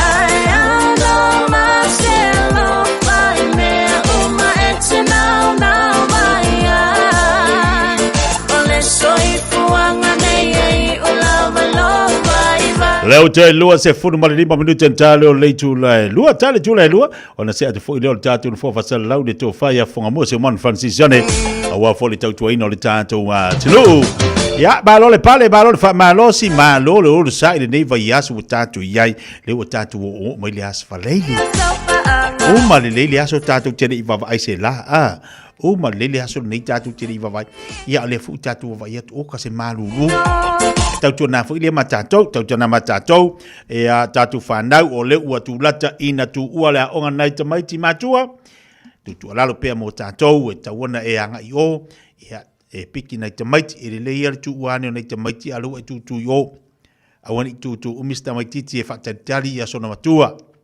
o le ua saule malulu ia e vave ana maua nei tamaiti fulu se tu lord fa fonga tatu watunu pe atu waina piki tu tuna fo imata to ele le yalo ke ngo fonga fo o fa ile le yo la inga ya duale a ile oe ke fisi ai mai ku ai ia maua masi a wo o lu karkalangoa malu iri ya la iringi yaso ia a alu watu wane a onga nei tamaiti tu tuna pa ma lo fo ia te auto ma tu al nei va yaso te lo le fingo fio to faiva ia le tau langa nei tamaiti ma le tau momoli ia wa ye fu si kairi la to tamaiti ile ta ya o mele ta ya wa fa yaso fu tamaiti wa la wo wa malulu fenga ta telefo ia ta to matua ona tau langa nei tamaiti al fa malo ai ia te to matua ile on sai ma le momoli ma le tape na ino nei fa nau ia e o atu la o ngai le aso ma le aso to telefo ni so tatu ainga malanga mai o ila to e ang mai ono fa lave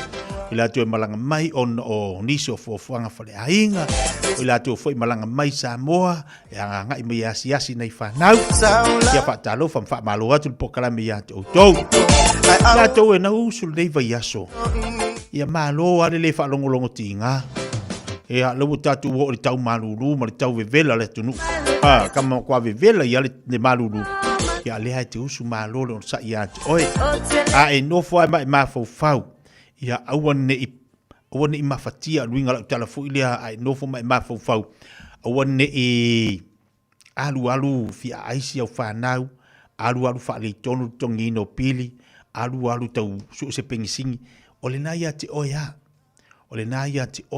le me te tau ona fai andatu o mai fo nei ia tatu la va mo fana se tu lole fa fonga mai el tatu watunu amo fa solo akwa malulu amo ma fana amo ini fa pela amo fa solo atu ai fo e te ilu ai o ia te mituna facing malulonga facing koma la titi ia ba ai po le metuna fai o le tele ia o me alofa matali ni wa mai le tu o tatu lima e tape na tatu ainga ai ono tatu ona tatu ia te mea lua tatu le fia tango fifa o ngale le mea lofa matale ni wa mele tua o le manuia io na io au o le manuia na io au o le manuia le io tatu lima wa mai le tua e le fide ngalo le tu ia tatu wa tinga ina ma tatu safa le ai fide ngalo le tu e manuia tatu fanau e afu mai ile tatu ngalo lue wa fa nga tatu malos ia wani tatu tamam tida ma tua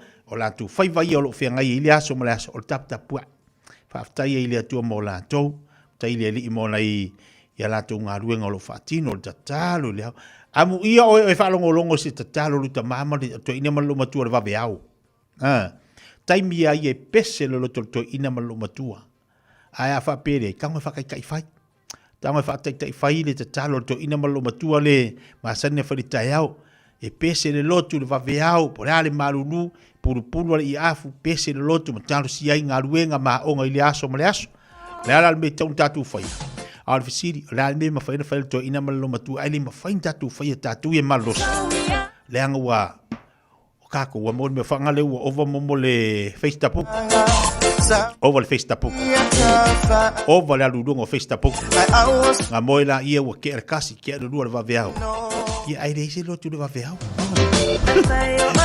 fai atu ai fo ya manuia tele tatu wa tu nei vai ngo leoli a o ia tu tele la tu tu manga lu ngo le so ia fa pe fo ila tu wanga ia tu mo moto malawa o mai ala tu nga lu nga sa fe nga ia fa malo ai el pokala be Fiafia Mai ma tatu lunga o lo manuia me umo le lo fo tatu tua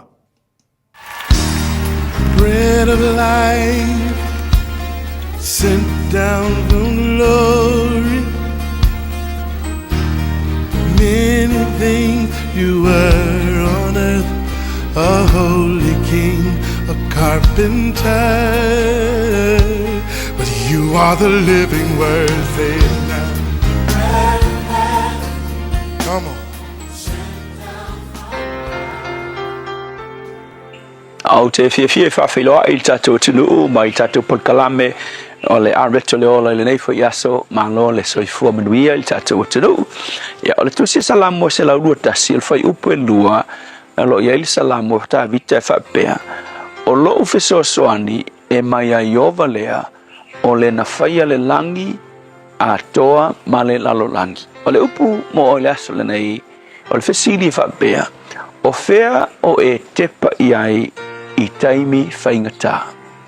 A whapete matua whaisau su e ngā loloto i le salamo le nei, e ke vai ai e tau ese mai le tatou Samoa, a wā e vai Samoa le whai mai i le whai upu mua e tepa e o mata i le maunga, e o mai ai lo fisosoani pirioka, whai upu lo e lua whai mai o lo fisosoani e mai ai iova o le na whai le langi ma le lalulangi. A whapete vai i le tele o lo minga whaperetania e kau ese o ngā o le whai upu mua o le fesili kai peise fesili foi le whape mai a hukango la to e whai tau i se whai kaunga e tusa ia ma lo minga ia whaperetania e sau mai le mesa whali liu mai e lisa lamwe e kai whape so na wha matalanga whai mai o te tepa i maunga whai upu mua o ina ea e au mai ai lo ufesosoani e ai le fesilia o te tepa e maunga o inga e au mai ai lo ufesosoani fai upu lo e lua kai pei o le kali o fai upu mua e whapea mai o lo ufesosoani e mai ai iova vinga sisi upu mai ta vita o ke kepa i maunga whapei o ngā kepa i ai le tele o tangata Israelu le taimi o ina ea e au mai ai lo ufesosoani o le tali e negative winga le ai o lo fisosoangi e le mai maunga e peo na tepa i le tele o tangata ai mai a iova o le na whaia le langi ma le lalolangi e mafua mai ona o le whaatusa tu saina e ta vita o maunga whai mai le tala o maunga i ewa i taimi mea maurulunga o Israel sa tele ina whaia i tangata Israel fo i tua o lata uolanga ia mo me fata fai taulanga i tupua fa pau tupua foi leo o Asera ma tupua foi leo ilonga foi leo fengi ngatuai tangata fa pau sa kanana ia e fai lunga o maunga ia tupua ma ia fata o si ai taulanga e o la tangata ia o si taulanga ia ma fesili ia i le manuia o ilato lela o le majority po le tele o tangata Israel fai mai e kepa i whakanga e kepa i mea mapoe o lo ia ile fesosoangi lo lato manatu o atua whapau ia e fesosoangi mai ia te ilato ai fai mai la ta vita ia kia e kepa tangata uma i maunga i lo lako mangaku o inae o mai ilo lako fesosoangi ai ia te o ke kepa ia Iova o le tua o Israelu o ia na faia le langi ma le lalolangi le afia i mamaunga ia kepa ia le tele o tangata Israelu. So o ke whakusainga foi la ngai kai mi maunga o le mawhau ta tele foi le o mea masani lea e maua mai ai la kaku fesoasangi ia kai pe foi la nei vai tau o ka se whaingata i le kaunga kāra sa i fuanga ua iai o kau whaioso o mai lunga le tau mea ai le ngata foi le o le pensingi ua mukua kaunga kāra ia uewa ai le ngai kai mi le oio tangata i le kaunga kāra pensingi ia o ka ngakala ufe me ai o isi tangata ua kepa i le whainga malo ia nisi tangata ua kepa i a kungu i fafo kepa i le kaua o lo whaingei i le vao Amerika ma Iran ma Israel whapese o le hanga ai ua mafu ai ngā lunga pingsing ia ake loa le mea ka kuki kepa i ai tepa oe i le tua a wafo o le tua ngā ia whaia e oai malo i whekau ai ngei mafu ai ke leo le pingsing o le tua ma whaia mea uma na whaia malo uma a whai fo ua ewa ai le kulanga whainga tā o i le pingsingi ia ma ewa ai ngei kaimi o walu fai lunga le tā vale ngei vai yas kia ngei o i mea fau o vai e lunga le awala ua ngale ngake nga kaunga ka le pingsingi ale mea fau la o vai o le mu o le o kava ko kiki ale o i tā vale le mele o e poloka ele mea ma o malisi o tani desi aso ka vale fa me o fa pengi ka vale i ngei sa va a fe me kara la kwam so ki me o fa pe ka vale rite o ko ya mai o la se fe pingsingi ia o ke lo la pra so kanga le mu ka vale ia ma le se fe ngal pingsingi lo nga pede so nga le afir ka vale ma le mu pingsingi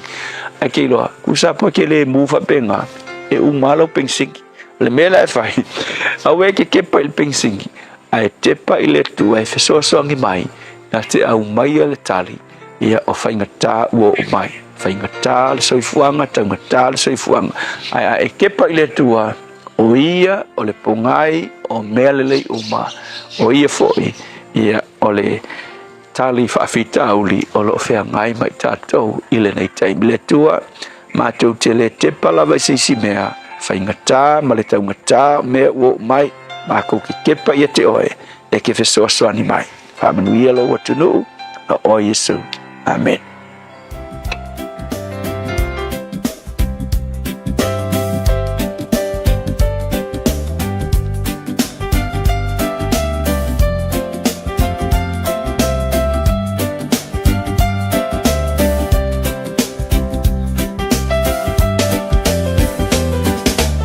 Leo mai oia i tatu Tai mi fai gata male suzo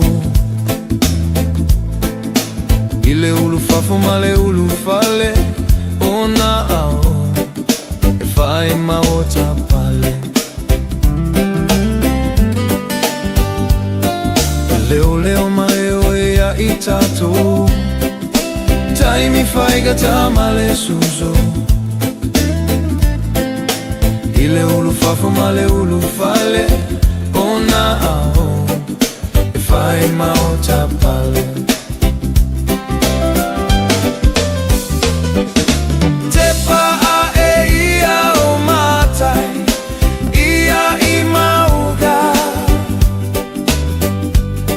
E o mai ai Fa amanu i gamo Olo o laga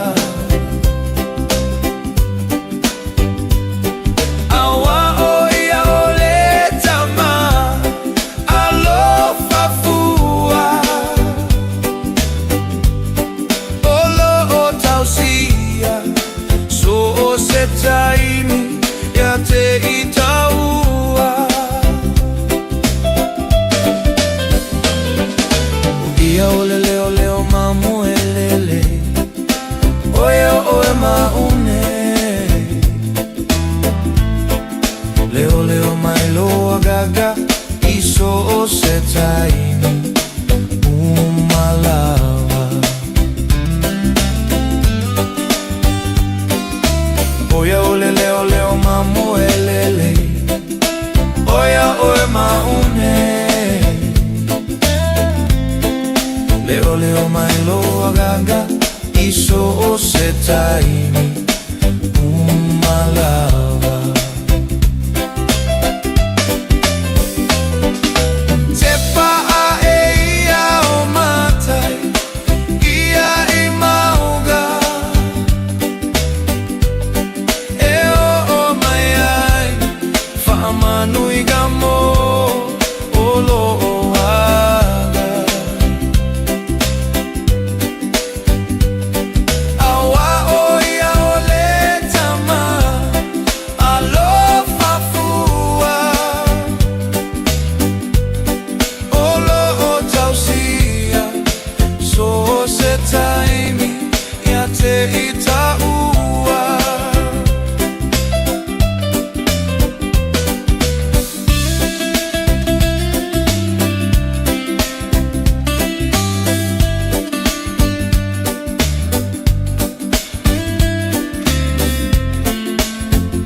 So o se taimi ia te ita ua.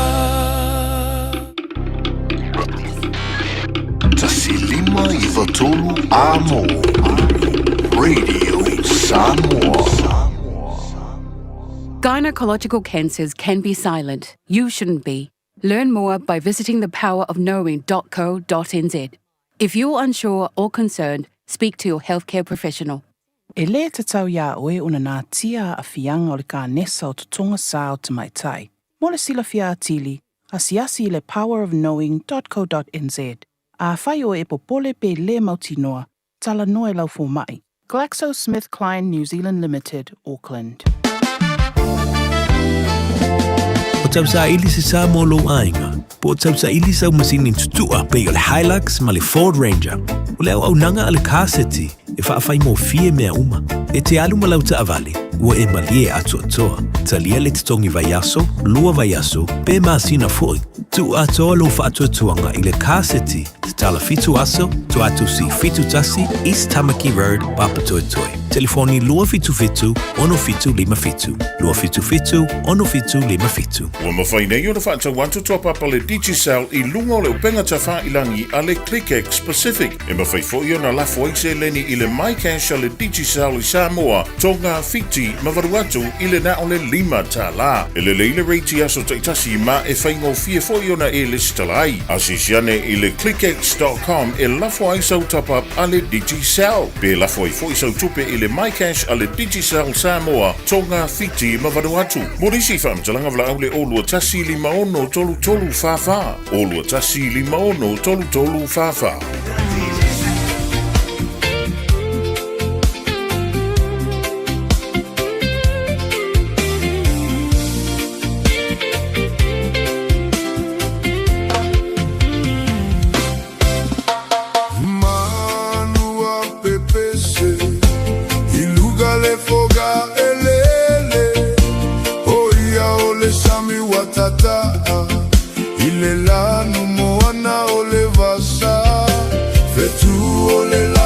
Fesili, o fea e ala upele sili, le maana me aleta unuga ona ya umiti.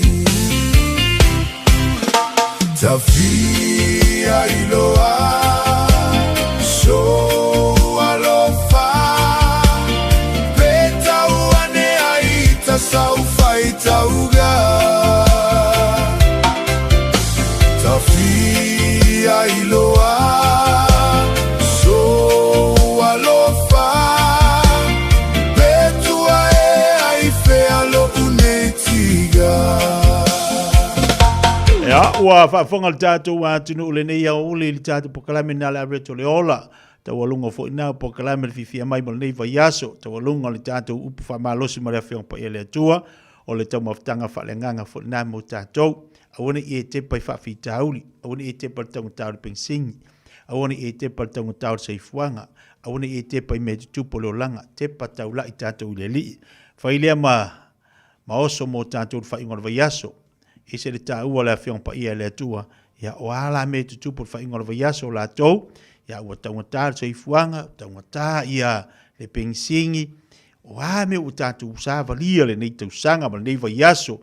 E maise o le whaiunga le vaiaso, tepa i le li. Tātou tepa taula i le atua, o mai o le tino, o mea tātou te ilua, ua tau masalo salo tātou mafufau, tātou tepa taula i le li. Whailea mo tātou le nei vaiaso, le whamalosi mo le whamalosi mo tātou, ia tapasai ma tāpenai o tātou loto mo tātou tangata. Awale upfolofola le atua mo le aso sapati o mua.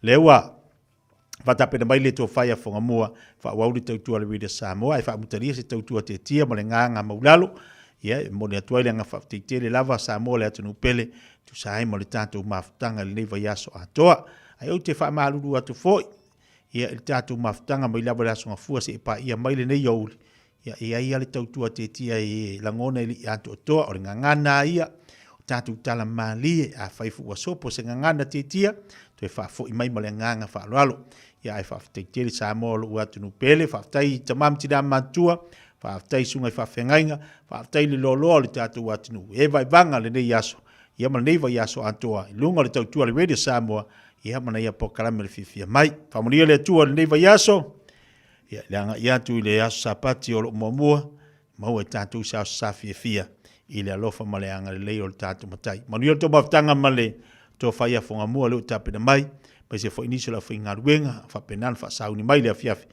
ia fa tini le foi a wali tautua le radio Samoa ma leiva ia so a alofa te le atu safe o mai manuia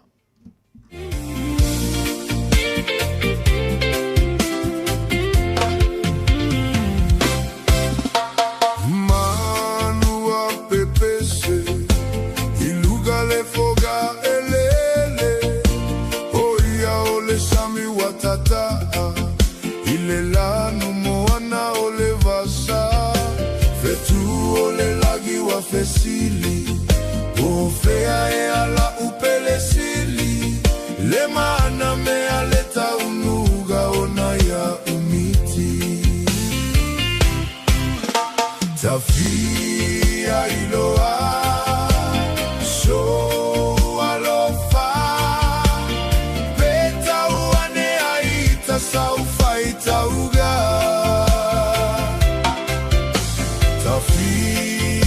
Iloa so alofa betua e aife alo unetiga